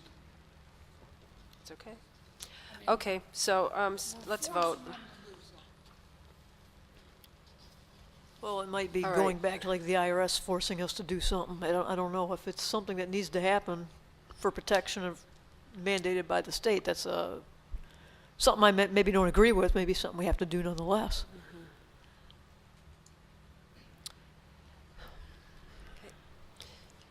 Do you feel like you have any direction for the negotiations? I mean, you've heard a lot of discussion. Well, first, I wasn't sure I was authorized to start negotiations with them. So that's why we haven't talked to them. Yeah. But, so if you're authorizing us to start talking to them based on this, then I had concerns about it that I've talked a bit with the attorney about too, Okay. based on my experience as an independent contractor. And I think we can work with them to try to identify if there's any differences, anything needs to be changed, whatever. Or if the board wants to go in much more detail and take a lot more time, you can do that. But I think it'd be easier to have you authorize us to meet with them and individually and talk through it. I agree. Okay. So, roll call vote. Are we going to wait for, well, Who's last? pardon? Tom left? Do you want to wait for her to come back? No. No? Okay. I'll call her last. All right, the motion was to authorize the township manager and attorney to continue to negotiate. I want a 5-minute recess. You do? No? I don't think you can. We're not, we'll have to vote on it. Wait, There, she's coming back. Here she comes. Okay. Come back. Do you still want your recess? She probably needed a drink of water or something. Still want your recess? No, I don't need Yep. it. Okay. Okay, roll call vote, please. Can that please be restated? Can we have the motion read? The motion is to authorize the township manager and attorney to continue to negotiate the terms of the contract with Ms. Lemble for recording secretary duties. I do not want to participate in making them get a contract. I will not vote on this. Okay, we're having a roll call vote, please. Okay. Docket. Is that Same voting as a no? vote. He's abstain. Are you abstaining, Mr. Dockett? You're not saying no or yes? You have to have a valid reason to abstain, don't you? Pardon? Yeah, Yeah, you don't have a valid reason. Mr. Dockett? Moving on. Okay, next person. Chockley, Yes. Zelenak, No. Bellinger, Yes. Otto, Yes. Chick, Yes. Manley, yes. Okay, thank you, that passes. The next one is the independent contractor agreement for AV operator. I'd like to make a motion to authorize the township manager and attorney to continue to negotiate the terms of the contract with Mr. Nelson for AV services. I'll second it again. Motion by Chalkley, support by Otto. Do we need any discussion on this one? Anybody? Okay, roll call vote, please. No, just, it's the same discussion we Same had on the prior discussion. one, That's what I was gonna Yeah. say. so. Okay. Yeah. Otto, Yes. Bellinger, Yes. Chockley, Yes. Manley, yes. Docket, abstaining. Zelenak, No. Chick, Yes. Okay, thank you, that passes. Okay, next item is the grit. I'd like to make a motion to contract with Lion Building and Site Services to replace the grit conveyor system at wastewater treatment plant at a cost of $9,641. I'll Support. support. Okay, motion by Chalkley and support by Otto again. Do we need any discussion on this one? Does anybody have questions? I gotta find that, yes. Number 5, I think, right? Number 5. It's,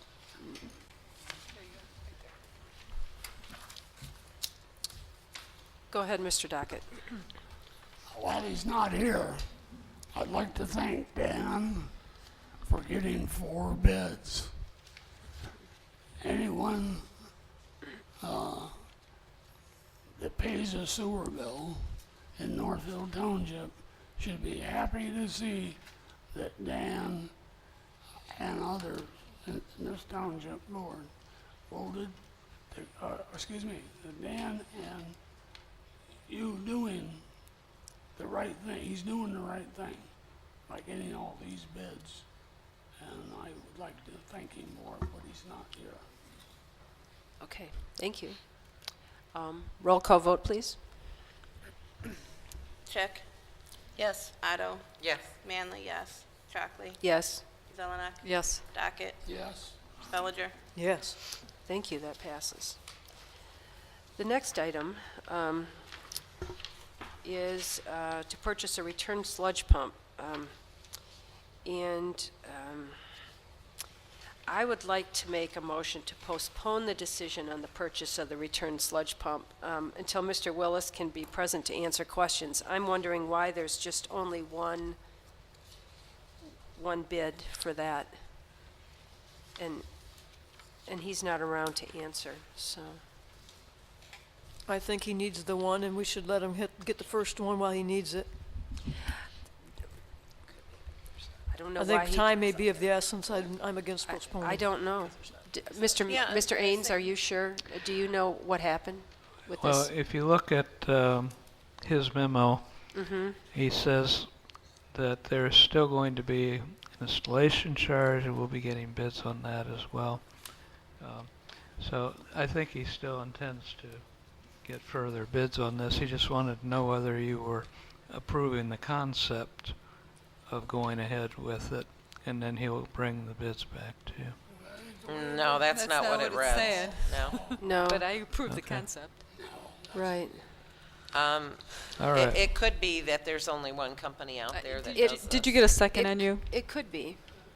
Miss, Pardon? did you get a second No, on you? I'll second your motion. Okay, motion by Chalkley, support by Zelnok, but, yeah, so I don't have any idea what happened with this. And I know with our grit conveyor system, there was only one. I mean, there Right. wasn't the option here. But apparently, according to this, the old pump is no longer available, and he's talking about getting a new pump that requires no maintenance and can be replaced very easily. So if it's a new pump, are there other makers of pumps? Right. And,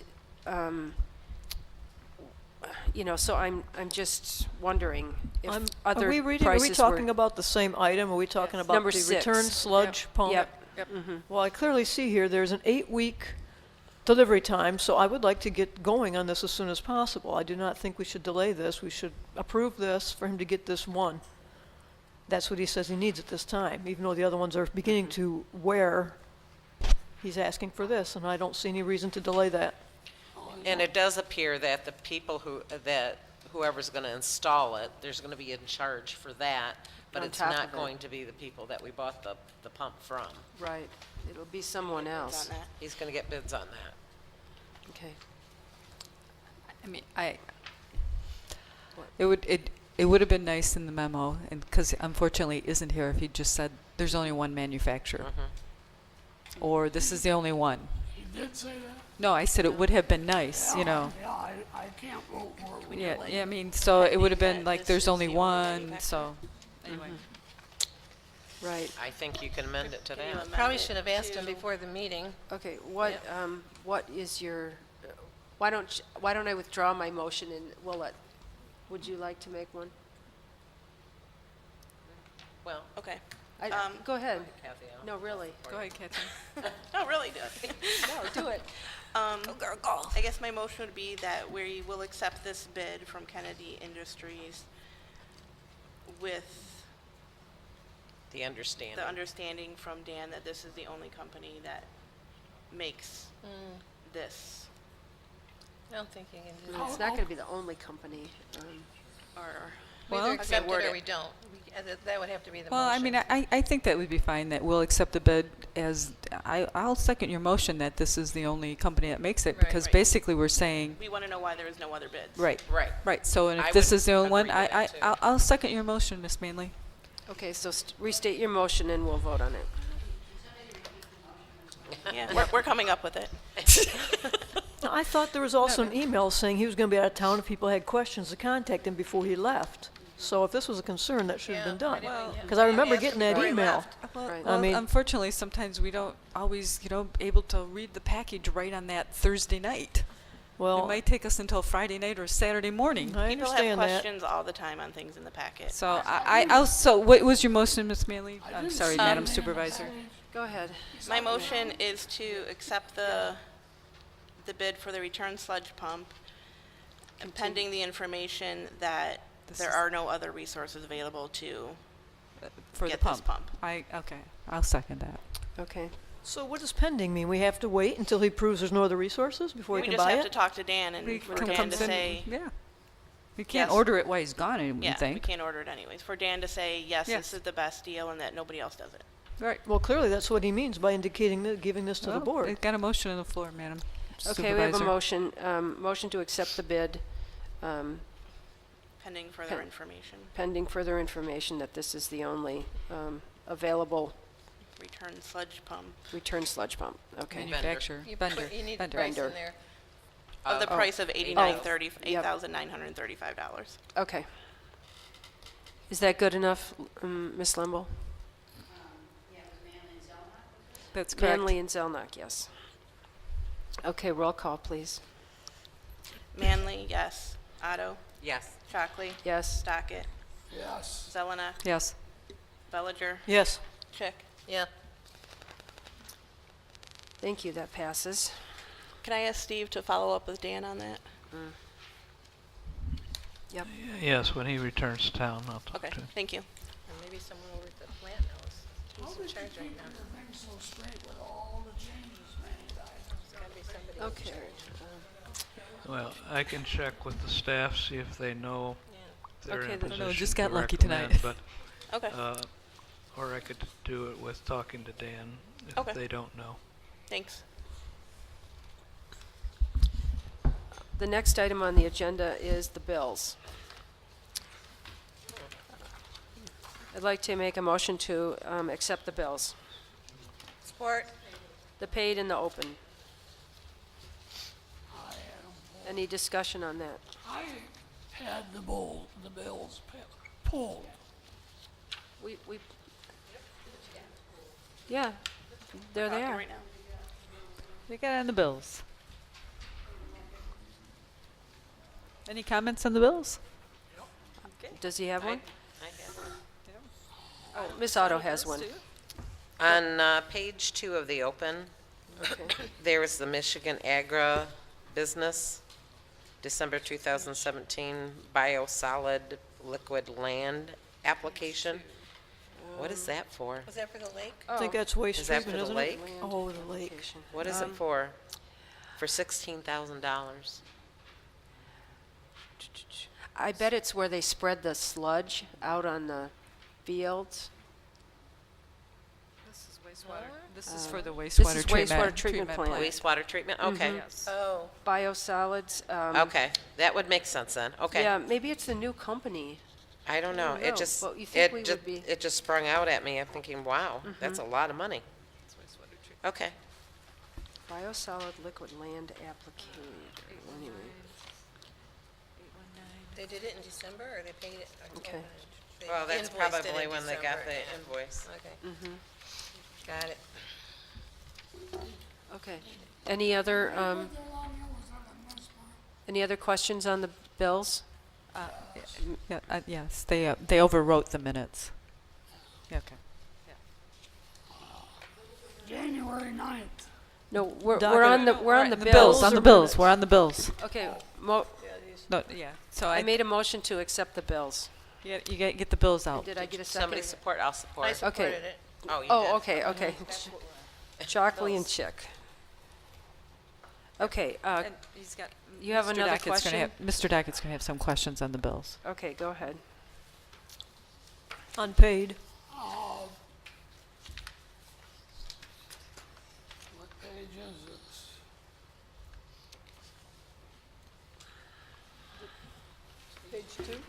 Page 2 of the opens. Yep, no, 2 of the pages. Is that 2? Yep, page 2 of the pages. Top of the page.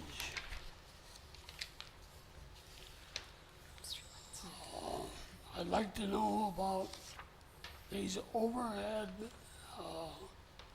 ornamental lights. $3,348.84. You said 2. Excuse me? Page 2 of the open, page, sorry. Page 2 of the page. Very top item. And the page 2, and on that one is what I want to talk about. We've been paying, I want to know what it is. I think they're the street lights, There's aren't street they? lights. Correct. Oh, The street lights. I looked up Oriental, and Oriental says that they're pretty, but they're useless. Pretty useless. That's what it says in the Webster's. So, what I want to know, we're talking about, there's 3 bills here. One last month, one this month, and there's going to be one next month. And it's over $10,000 for these ornamental lights. I would like to know, if that is $10,000 in 3 months, that's $40,000 in a year. It could be They're streetlights. street lights, and they So- cost a lot of money to run all those street lights that we have.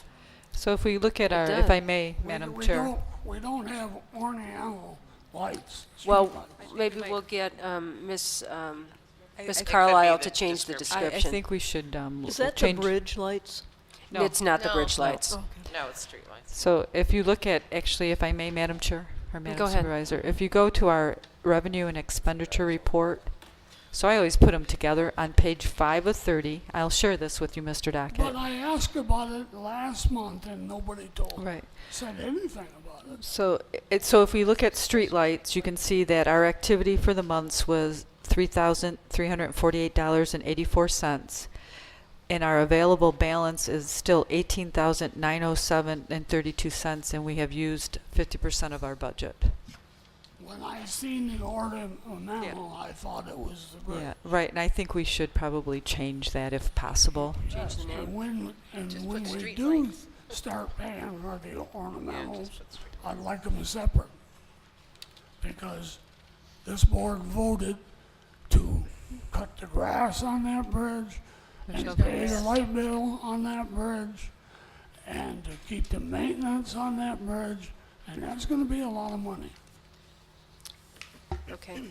We'll see if we can get that name changed. Yeah, Oriental is. Okay. Any more? So, You have any more, Mr. Dockett? No? No more? Okay. So, can I, let's see.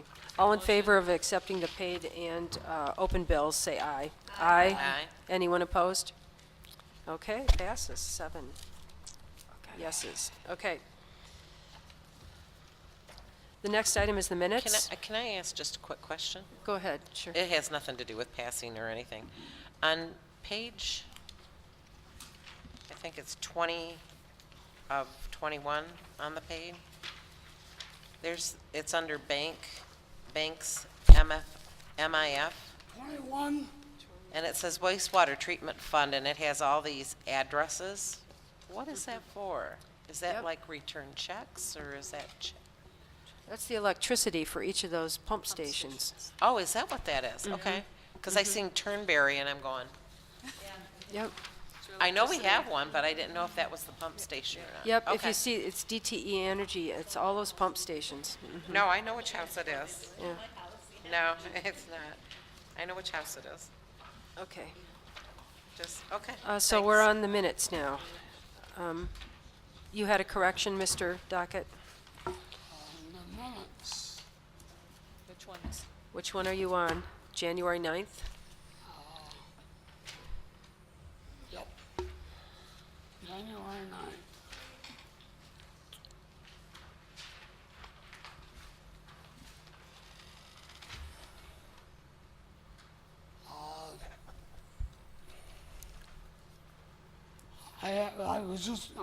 The reason I'm on this is because I was still thinking these oriental lights. And I thought that's what it was, and that's why. Oriental lights. That, or, excuse me, ornamental lights. Thank you. So Could you that- speak up, or, ornamental lights. But I've already talked about that on the, So do you have anything else on the minute? I have Do- one on. okay, you're on January 9th? Yeah, Go so ahead. it's just a minor, since Mr. Dockett had pulled it out. It's on the first page, under reports and updates, land preservation, Zelenak and Otto, and worked, I think that's right. We need to change that. The next meeting is January 11th, Zelenak and Otto, and worked on the committee's bylaws. Okay, No, it's here. The next minute is that Lenore Zelenak and Otto worked on the committee's bylaws. So and is out. okay, That's second and. Thank you. okay. on that, page 1, the, Pardon? I got right-hand column on the January 9th. Top, Okay, board member commented on the committee to revise the handbook.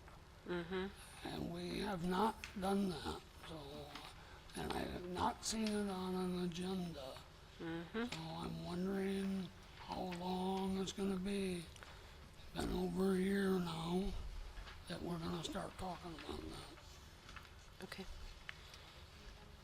I'll add it to the list, Mr. Dockett. Oh, it is on the list.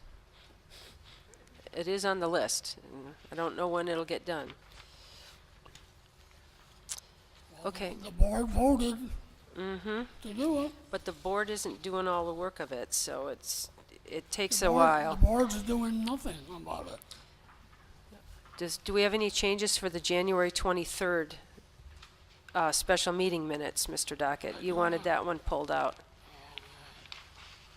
No. No? Okay, that one's fine.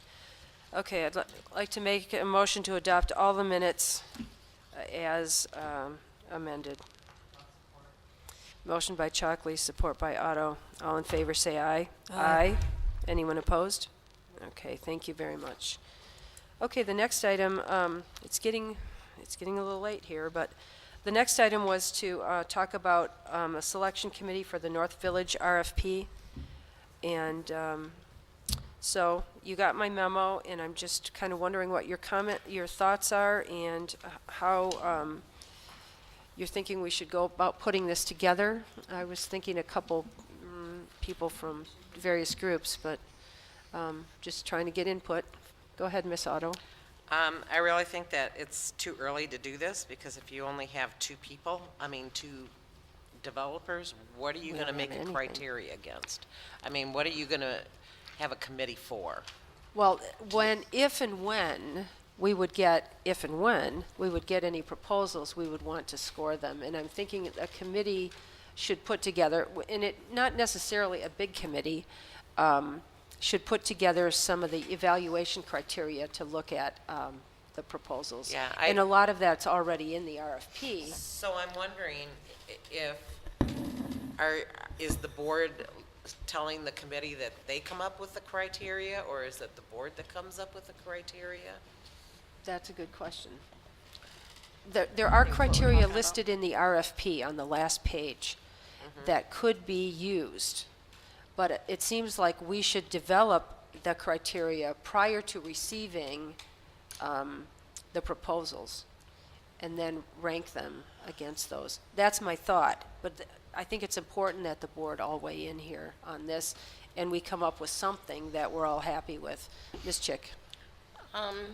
My only concern is that I don't know, we've never dealt with a big development, any of us here, any of the lay people, any of the board members, anybody. So do we actually have the qualifications to be creating criteria?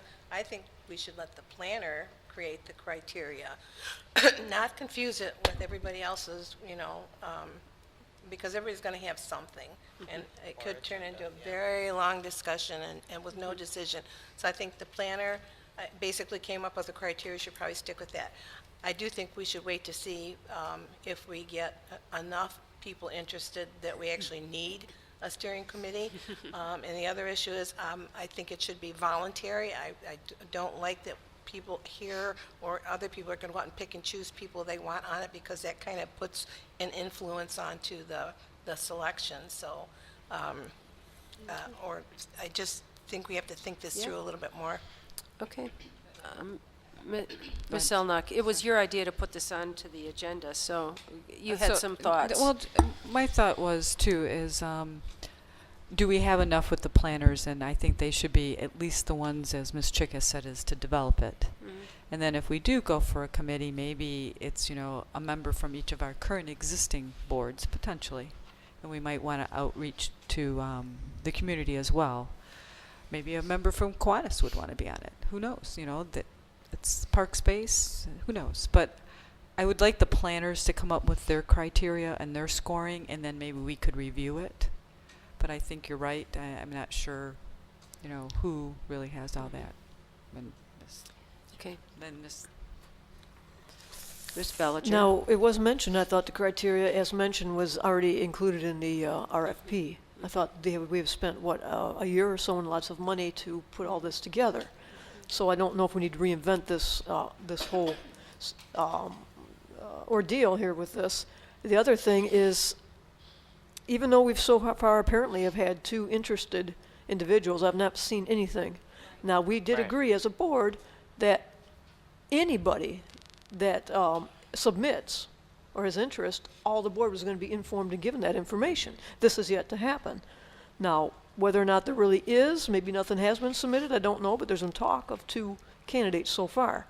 So we need to stand by what we agreed upon. The entire board gets whatever submissions do come into the office.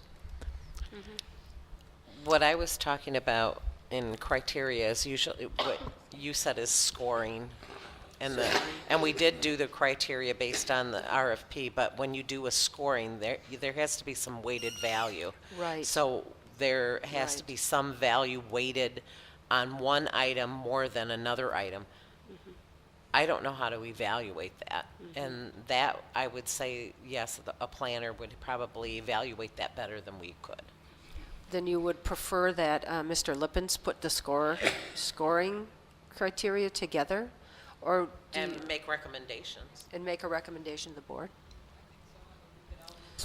Well, right. Well, and some members, I believe, of our of some of our boards have been down that road before too, and have experience with this. And it would be helpful, I think, to even get some opinion, maybe, especially I know Mr. Seacrest has participated in evaluating RFPs before. I did some when I was a county commissioner. We scored various grant proposals.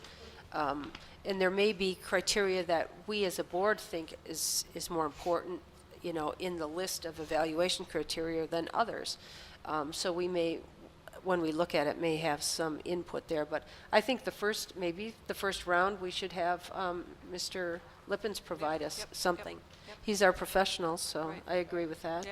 Right, and I think get some advice from him. I mean, we're not the first place that's ever had an RFP. Like, what do other communities do? Who's involved in theirs? That's a good You know, point. what's their scoring systems? Right.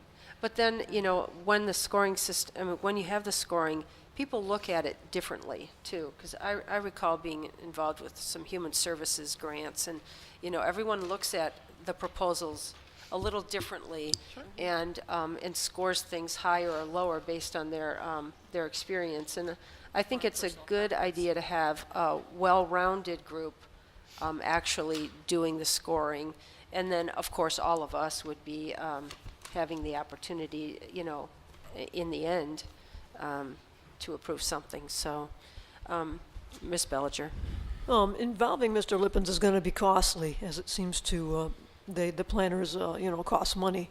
Like, if we've only had 2 applicants so far, obviously we need to generate some interest before we even need to be concerned with committees and weighted, you know, so forth, qualities and whatnot.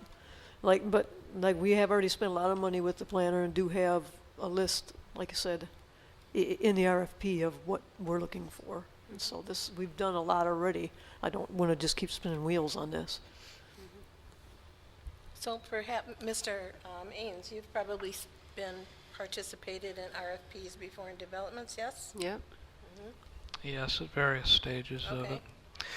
it. I talked to Mr. Lippens today about the steering committee. Good. And I guess just to correct if there's any misconception, the 2 parties we mentioned, there's been nothing submitted to the township in terms of, you know, they definitely want to do it. The timetable for this is on February 21st. We're having a pre-submittal meeting to talk to the various parties that might be interested about what we're looking for, what the process is, and so forth. And then on March 21st, we're accepting written comments, questions from any of those parties. And then on March 28th, we'll be distributing those answers back to the people who have expressed interest.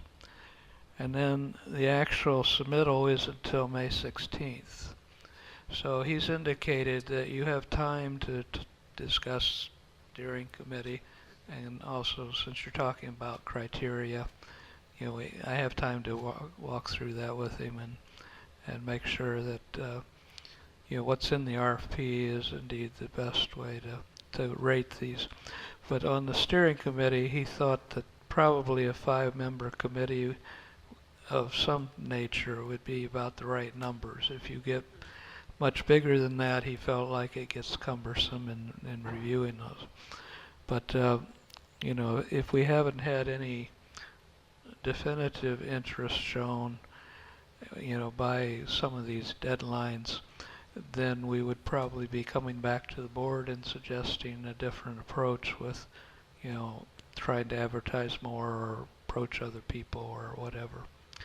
But there's nothing been submitted to us that says, I'm interested in this project, here's my proposal, you know, nothing like that. We're not anywhere near that stage. So you got phone calls based on the advertisement? Is that what happened?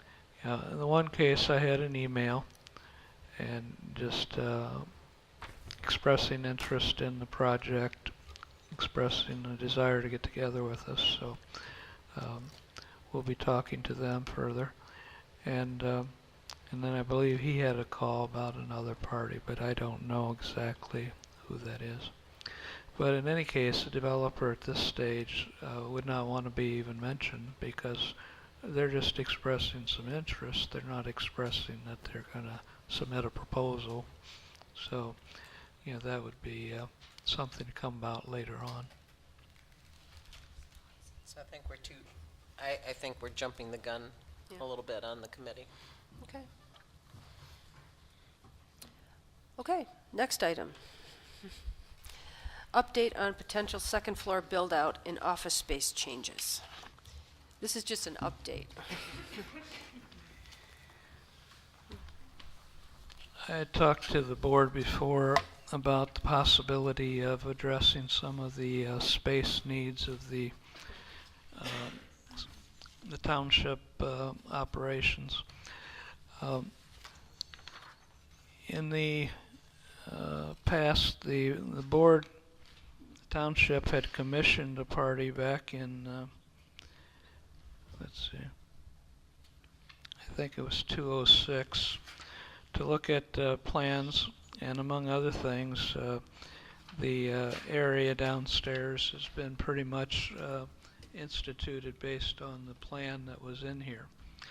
But a continuation of that was this area back here where the TV sets are, and you have the two columns, a column on one side and the edge on the other side of the wall, and those walls all go up to the roof. So the only thing you would have to do to make a conference room, which is what was recommended in this prior study, would be to erect a simple wall and a doorway. And so that would be the one thing, would be moving the conference room from down in the office area up to this area. And most of the communities I've worked for have had a conference room right off of the board chamber. So if you have closed sessions, you don't have to kick the public out of this area, but instead the board would go into the conference room for closed sessions. But beyond that, it would be available for the various committees, commissions, so forth that you have that meet downstairs at the present time. And so to give you an idea of how that might work, it may be as simple as bringing the table up here, setting it up, and let you see how it would work with just having the wall there. And for a lot of these committees, you don't even need the wall. So that would be a choice down the road.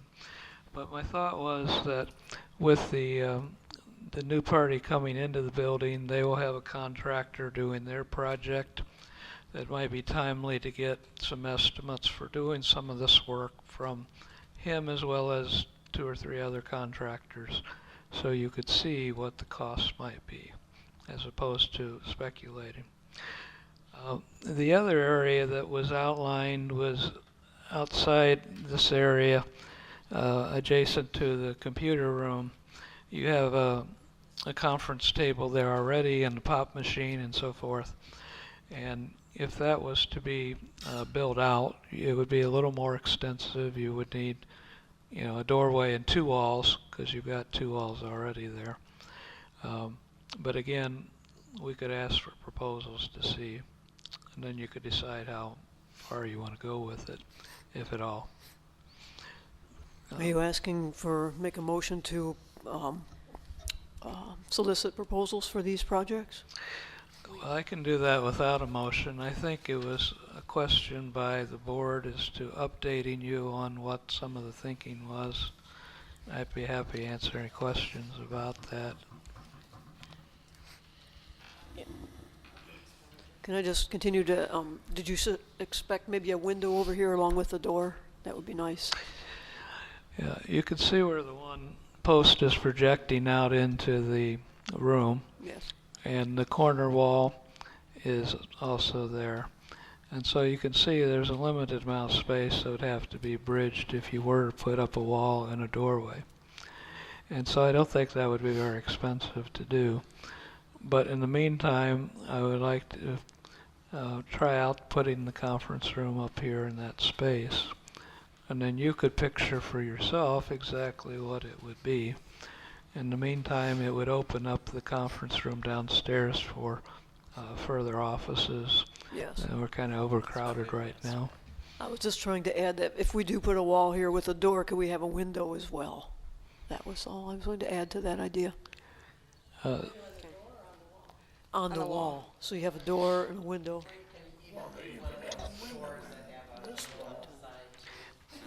Yeah, Okay, that kind of detail we can get into Okay. at a Thanks. later point if you want to get into describing it, what we want to get a bid. Ms. Manley, go ahead. My big question, and I'm the one that brought this up for discussion, because I thought we already talked about getting bids on this information, so I was just looking for an update. And to me, the priority is not the conference room. To me, the priority is moving the building department up here and looking on the build out up there.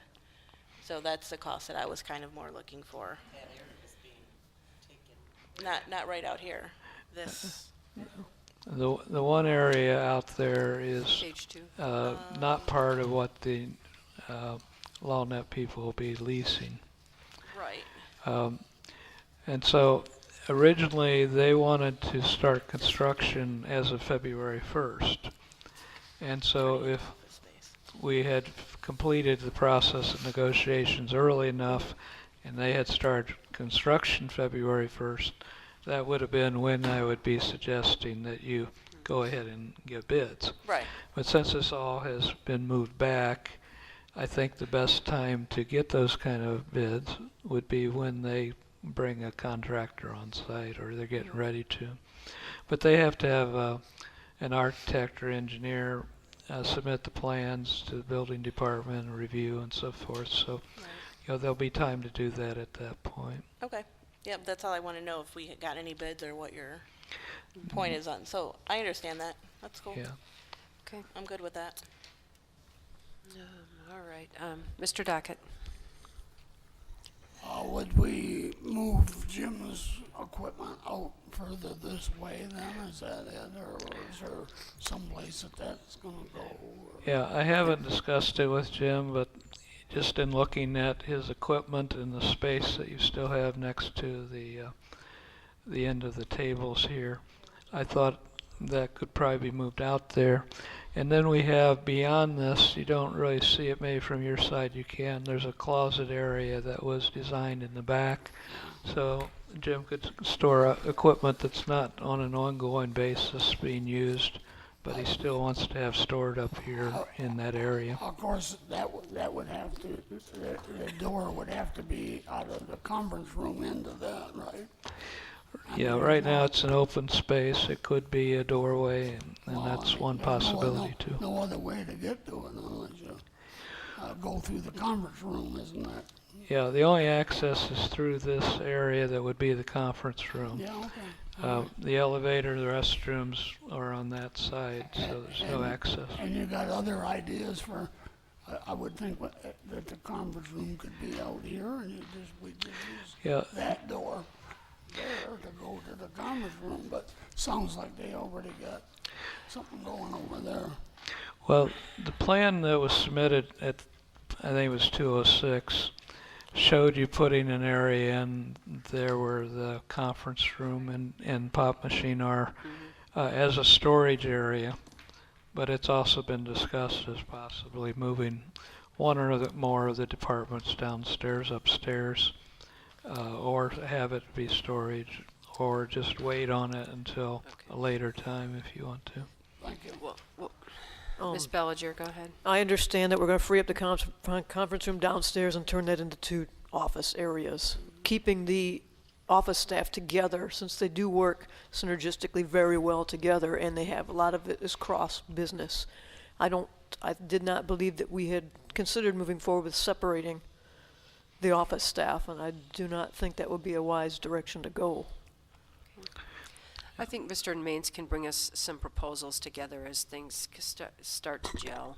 He's been discussing this with staff too, I believe. Yeah, I had talked to the staff about it. I told them that I've had experience in the past when I built a city hall of posting a plan like this that I've shown you before on the wall and get the input of all the staff on what they think should be done, where they might want to do it, so forth. But the taking the conference room and turning it into office would be no cost because there's no wall being constructed. You'd just be using partitions or the desk bookcase area to separate them. Okay. Next item, update on Kiwanis request to use 75 Barker. Go ahead, Mr. Ains. Okay. I talked with Mr. Brown earlier today, and then I've given him some information that I had provided to the board in an email that gives some information the building official had given to me. The biggest question I think involved with it is, does it constitute a change of use? The building official thinks it does, and that it would be a change from storage as it is now to their retail space. And in doing that, he says it makes it essentially as if you're starting from scratch and you've got to meet all the current building codes and handicapped accessibility and so forth. I've been asked, well, with the nursing group that's in the offices behind that, why wasn't this required? Well, his interpretation was that those were township offices that were simply changed into other offices. So that's why it wasn't needed. But I also gave you an example in the email, which you may have not had a chance to look at, and we had put in your box, Mr. Dockett, but I don't know if you looked at it, but that was for your review at a future time. But I gave you an example in Ypsilanti that he had been working with the building official, where a public school had been sold to a private developer who apparently didn't realize it'd be a change of use when he turned it into meeting rooms and other things, and yet it does. And so there was a ruling that it was a change of use. You got to put in firewalls. You've got to be compliance with all the handicapped accessibility, which includes not only things like ramps and so forth to get into the building, but the door widths, the heights of the drinking fountains, the appliances in the restrooms and so forth. So that's where it would be very expensive. If Kiwanis was going into an existing retail space, it wouldn't trigger that. But ultimately, if you're going as a township to have that space reused by someone, I don't see any of them wanting to absorb the cost of doing that, and you would be the landlord if you don't sell the building, if you lease it, and therefore I think the responsibility would fall on the township, but I think it could be a whole lot of money. And I can't really tell you how much, and he can't tell you how much, because the requirement is that the owner, which in this case would be the township, would get a engineer or a architect to come in, evaluate the space for a change of use, outline what the plans would be, get that approved in the procedure, and then you'd have to go out for bids. So you really won't know at that point, but yeah, you've expended the money for the engineering architecture. I did look back at the files I have, which is a couple inches thick on this property from prior evaluations. And there's been many times it's been investigated, and there's been different people evaluating the condition of it and what might need to be done. But there's several years in between those. And anything that would be done now would have to be started essentially from scratch.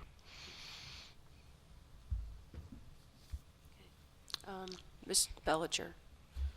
Was it considered in the inspection if Kiwanis' desire was to only utilize the lower level, the bay portion of the structure, how that would have affected the results or estimates, or if that is even possible? The building official indicated that the change of use on the ground floor would trigger the overall evaluation of the whole building. And so that's where it would, in his opinion, mean essentially most likely removing all the plumbing fixtures, all the piping, the heating, and starting from scratch. He said essentially it's like building a new building, an old building, and so that's where it's very expensive. Okay. Mr. Dockett? Sounds like a bunch of politics to me. There's 2 offices in there. The fire department was in there for 50 years. There's a restroom in there. Somebody just don't want to do. They've sold Christmas trees there, chicken dinners. It's a commercial building. And they've sold. And so somebody. And they have sold. Somebody is just against this. That does not make sense to me. Well, I would be more than happy for Kiwanis to go in there, and I supported the prior store, and I enjoyed shopping there on occasion for books. But this is the building official who you contracted with Pittsfield Township, who's telling me that this is his view of it. And I asked about an appeal process. He's talking about how you appeal the building code. But I've got the zoning administrator looking over the prospect tomorrow so that she can tell me if there's a way in which it could be, considered as not a change of use. So who determines the change of use? Who determines the use? I guess at this point I'm having to rely on the building official because it's not something that administration or the board would be able to determine, is my understanding. It's a building code term. Yeah, it's the building code. Yeah, but who determines it? I mean, not who determines the building code, but who determines that building is offices or storage. I mean, it was a fire department at one time. It's a commercial building. So why wasn't it determine the use a fire department? The building official determines it. I mean, they're the one tasked and licensed to make the determination. And ultimately, there's lots of use groups. I mean, it's not as simple as commercial building, non-commercial building. The building code guidelines that apply to a restaurant are far different from those that apply to a retail store. So there's lots of different categories, but ultimately it is a building code term, and it is the building official who makes the determination. Okay. Ms. Chick? But most recently, it has been used as retail, so that doesn't count for anything. It's not really permitted. So maybe your Kiwanis won't be permanent. It was like a civic event sort of use. They sold Christmas trees. Yeah, Yeah. and ice cream. I was there when they were selling ice cream there. Okay. So it's a tough one. Ms. Zelnok? So, first of all, as many people know, I am on Kiwanis, so I want to disclose that. But the way I look at this is I look at this as a township business case. We are the township. We have someone that wants to come in. We have a building that's not being used. They want to pay rent. They want to increase the traffic. This is a business case of what do we do to try to get the businesses to come in. I don't understand all the laws. I don't understand why, if something is a change of use, and you're not even going to use a portion of the building, but it encompasses all the. So my question is it our zoning laws? Is it state zoning laws that's driving this? But I look as this, again, doesn't matter that I'm a member of Kiwanis, as a business case. We have people that want to come in, bring activity to the downtown, use a building that isn't being used, was used for all different purposes throughout the years, and now it's going to be astronomically, I'm going to use that word, expensive to do it. So to me, there's something that needs to be addressed as a whole for this township, and we've been hearing it certainly since I've been on the board. And again, it's not because I'm a Kiwanis member that wants to move in there. It's just, I think this is a great business case to analyze how we can improve business in the downtown. Ms. Otto? I'm also a Kiwanis member, and as Lenore said, wanted to disclose that. I responded because I did get a response from Mr. Ains in regards to what is going on, you know, an update and everything, and asked even previously that the board is being disclosed on this, that it doesn't just go to me. I do think, though, that going back, that this becomes more of a board decision than anything. Because if you're going to sell the property, yes, somebody is going to have to come in, make the investment of the property and do the change of use and everything. But if the township is going to keep the building and just rent it out, then it becomes a decision of, does the township really want to invest the money back into that building? Or do they want to use the money that they are getting in as investment into that building to refurbish the building? You're almost in a catch-22 here, because if you are renting it and you have to change the use of it, and you also have to increase the investment of it up front in order to get anything out of that building, it might not be the best, and I'm going to talk my Kiwanis right out of it, might not be the best interest of the township even renting the building to anybody, because whoever we rent to is going to have the same situation. The best situation is to sell the building or to sell the property, because then the township doesn't have the problem of doing the upfront investment in order to keep the building or tear it down. I mean, that's my response to Steve today, is that basically for the township, it becomes more of a determination of what does the township board want to do with 75 Barker. Then it becomes, do we rent it out to Kiwanis? I mean, that now becomes the real question. What to do with 75 Barker? Then do we rent it to the Kiwanis? That is the real question. What value is that building to the township, and what are our priorities for that building? So if the township board feels that there is a value to that building, then I agree with Lenore. We have to figure out how to make it work. Right.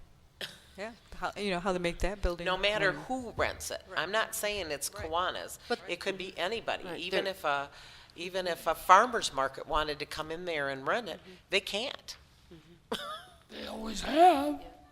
Ms. Chick? But they Did can't. you have something?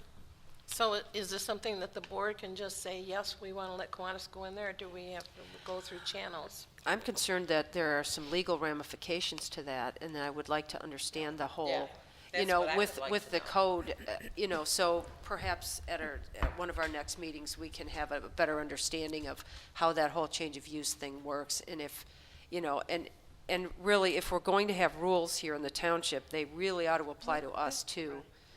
And, you know, and not just the businesses out there. So we need to kind of, not say drink our own Kool-Aid, but we do need to. We do. But we do, you know, the hard we way. really need to play by the same rules. So, We need to change the rules, folks. Ms. Bellinger, go ahead. So would there be a possibility of, thinking of possible issues with liability, could there be a contract put together that places a liability in the renter's hands, you know? So if we decide to let somebody in, no matter who they are, that the township and the residents of the township are cleared from damages, possible damages. These are just, Mr. Ains. I mean, as a practical matter, if you could do that, then every landlord in the world could just rent out Everything. slum housing and say, well, you waived the building code. I mean, the building code is there specifically to protect people in situations like this. I mean, we can't do that. If I may. I think, if I may, Madam Chair. Yes, go ahead. So I think that's what we need to look at, the building code. Is it consistent with other townships? I had a thought. Statewide. I mean, is it state building code? Building Skilled code is- Rossett Hale, single state. Yeah. All a matter of interpretation. So I had a thought. You know, what if we had Green Oaks inspector come in, and what would their opinion be? What if we got an opinion from someone outside of our township? Would we get the same answer? I think so. But if we did, then, well, I mean, if we got the same answer, then we, not only for this building, again, I look at this as a business case. We have a building, we have a renter, we can't seem to rent it because there are building codes that are getting there. And to me, it doesn't matter if it's the Kiwanis It or doesn't. it's anybody. And then, so we have a lot of other buildings downtown that are probably in the same position, so. if not even more. I mean, half the downtown is over 100 years old, as I was talking to Mr. Donner on that. So it's like, what, you know, I just wonder if we had someone else come in But- here and the interpretation of the building code, would it get the same answer? If the township wanted to have something happen with that building, it could be put out for an RFQ or an RFP to a developer who would want to fix it up and rent it. I mean, that could be done. But then he would have to do change of use. Yes, he would. And you know, with somebody going in with some with a decent business with some capital, could do it. But you know, Kiwanis doesn't have a lot of money, so they're not going to be able to. We don't have millions. You don't have millions. Well, hopefully it wouldn't be millions. Well, But I guess I need- was told that it was millions. Yeah, to so fix what it. we need to know is, we need to know the costs, and again, what are we talking? I hear, you know, exorbitant. But, I mean, if that's the case, then you're right, we have to evaluate what to do with this building, and we have to do with all the other buildings in town that we don't own. How do we get businesses in? About what to do with 75 Barker for Warren. I know. I can tell you my opinion. I think it has historical value. I think we should try to do what we can to keep it. But that's just one opinion. But we need to know, we need to know the costs, and why do I have to do the upstairs if I'm only using the downstairs as long as it's safe? And we need to know the cost. So how do we get, so we have a committee for Kiwanis that's going to talk to the board, and hopefully they can agree to some point of how at least we determine the cost to fix it up. But the DDA may want to have a say in, I mean, have a proposal or a suggestion of what to do with the 75 Barker also. So, I mean, it is a They'll be prime in the same location. boat. No, but they could put out an RF, I mean, this board could too, put an RFQ out for that building and see. But, you know, we have to start making a plan for that building, rather than just have it sit there and deteriorate. That's what I was saying, is Yeah. that it's more of a board decision of what to do with 75 Barker than it is for Kiwanis to rent it. It is, it's true. Because it's gonna, I mean, even if the DDA even purchases the building, they're gonna be in the same exact situation of, they're gonna be in a money pit, the same thing. And I know the DDA has less money than the Kiwanis, so. They might. No, they don't want to buy it. I just think we need to determine the cost. And maybe it's not so much, you know, a Kiwanis or a person going in there. It's, okay, itemize the cost. Tell us what it would cost from a township perspective to fix it up, to make it a retail usage. Okay, that'll cost some money. I mean, I know. it'll I- cost a lot of money to do that. I but hear it's lots of money. probably I hear worth it it. costs money. Yeah. What's lots of money? You know, well, that's what I mean. $1,000 to some, Yeah. and 10,000 to another. I mean, I don't know the cost. I hear lots of money. I need to know Yes. concrete cost. So I know when Living Waters went in there, they looked at the whole building, and it wasn't just the cement block part of the building. They looked at the white siding part of the building. They looked at the whole thing, and they looked at the top floor, bottom floor, everything around it.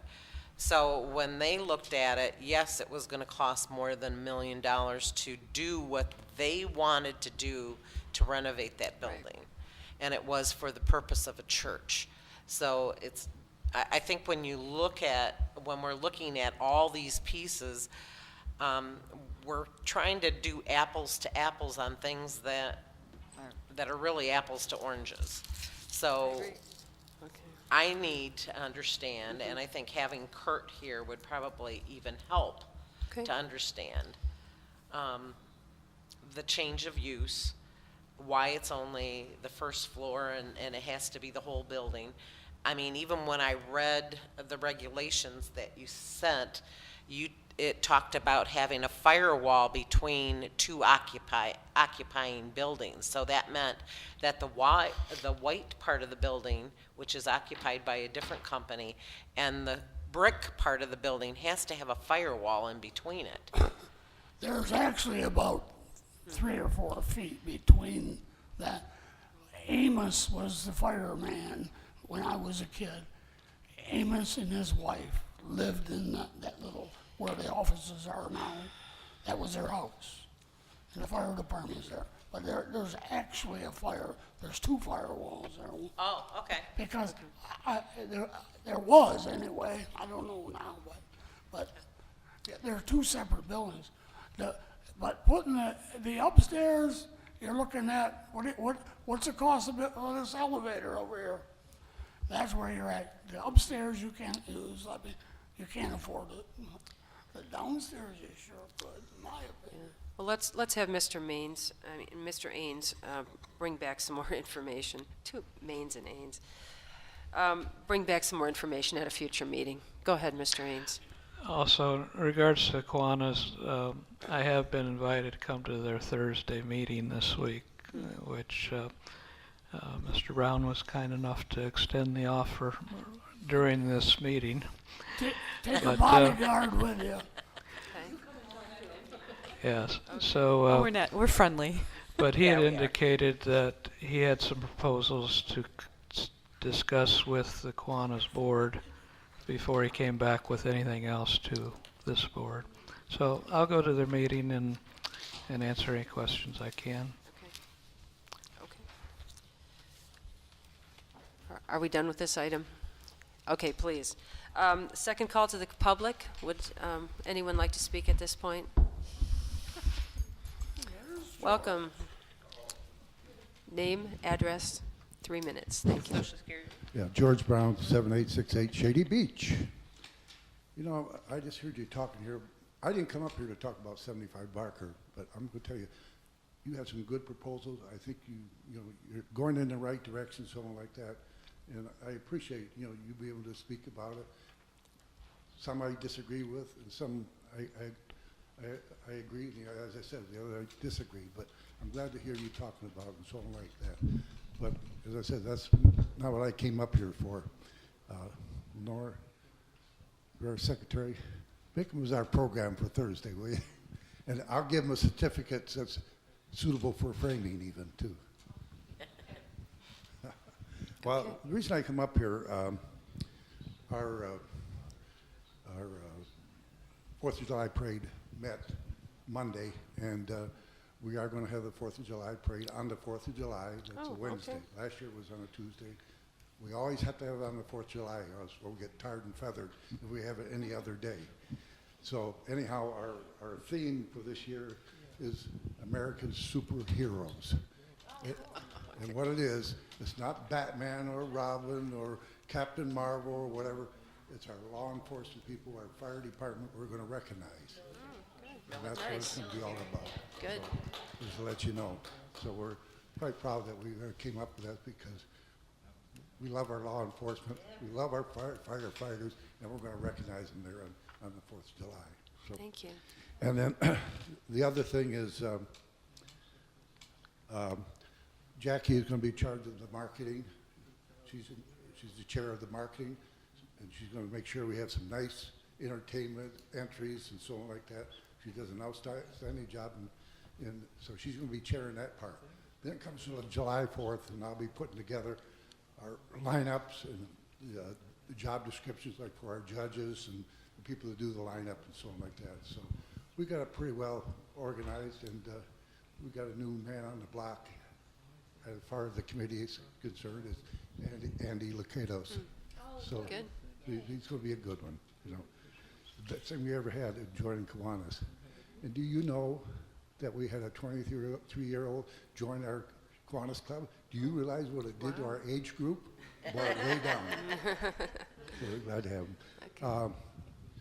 The other thing is a 5K, 10K run. It's going to be on June the 30th. The run starts at 8 o'clock in the morning. Our registration starts at 7. Probably the only thing different, we used to have what you call a gun start. What it is, we had 200 runners, and they shot the gun off. Everybody starts at that same time, you know. They don't run across anything to start the clock or anything else. So the person in the back usually has a longer time for running and so like that. And so like that, there was some criticism of it, so like that. So I talked to the person that's in charge of our timing and everything, and we'll try to go to what you call official timing. They have some way, they cross something, and their time will start at that time. So we're looking forward to improving things. You know, we hear people talking about this should be better and so like. So we look in that direction. So we're trying to go to an official start, so they know that, hey, we're running the 5K in that part of time and 10K in that part of time. So, so we're getting ready for the big festivities in July, and we're looking forward to it. Last thing, I was emailing Lenore about our Kiwanis agenda, and I got hacked. And I will tell you, it's expensive to get it back up, but it is back up to running. But it took about 6-8 hours for it to get it back up. So just watch yourself out there and so like that. What happens? They told me that people hack you, and then they want you to pay money to be able to let you back in and so on. So watch that. So go to any place that legitimate, and they'll get you back up and running. But it is costly. So. Yeah, that's it. Again, thank you. Thank Keep you. up the good work. Thank you. Thank you. Okay, board member comments. We'll start over here with, no? Ms. Chick, no? Ms. Otto? I do. Board member comment? I'm sorry. I apologize. I thought about this earlier. We're given a couple of things. We created a list of goals that we were going to work on as agenda items, and then we were given 2 meetings ago a long list of items, agenda items that we were going to talk about in February, but I don't see all of those on there. They shift up and down depending on whether they're ready or not. But we've taken some of them onto this one. So our number 1 goal, and I don't have it in front of me, I can't remember exactly which one it was. Are we going to work on that one first, or how are we doing? Oh, are you talking about the board goals? Board goals. Board goals. Oh, that one was downtown development. Yeah, we should work on them, and we should point our agendas in that direction. It's been challenging to do that. Okay, thank you. Ms. Otto, any comment? I don't have anything. Okay. But everyone have a good evening. Okay, thank you. Ms. Manley? Same thing, just have a good evening. Okay. You're good? Mr. Dockett? Let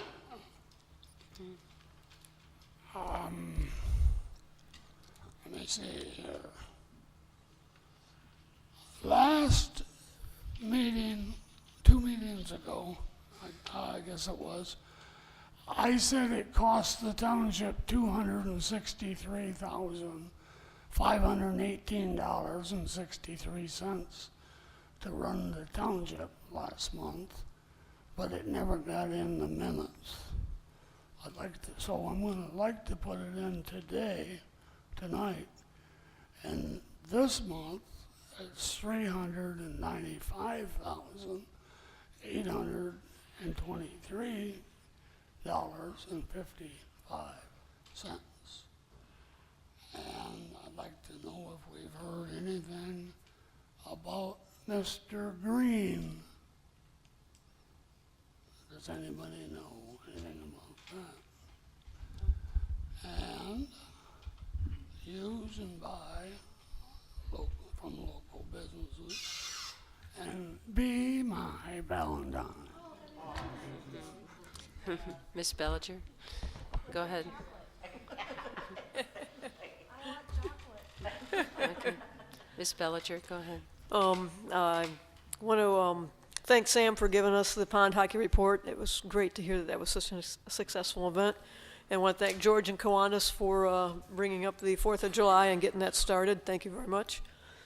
Thank the board for a good meeting. And as Dockett said, please buy local goods and use local businesses if at all possible. Okay. Thank you very much and have a great night. And one last thing is, we're intending to have a special meeting at 6:30 at our next meeting. Is that correct, Mr. Ains? Yes, we're anticipating that. I'm expecting to get a letter from the attorney asking for a closed session with the board. Okay. Will everyone be able to attend at 6:30? Okay. Okay. All right. Thank you. I move to adjourn. Motion by Chalkley, support by everybody. Okay. All in favor say aye. Aye. Anyone opposed? Okay.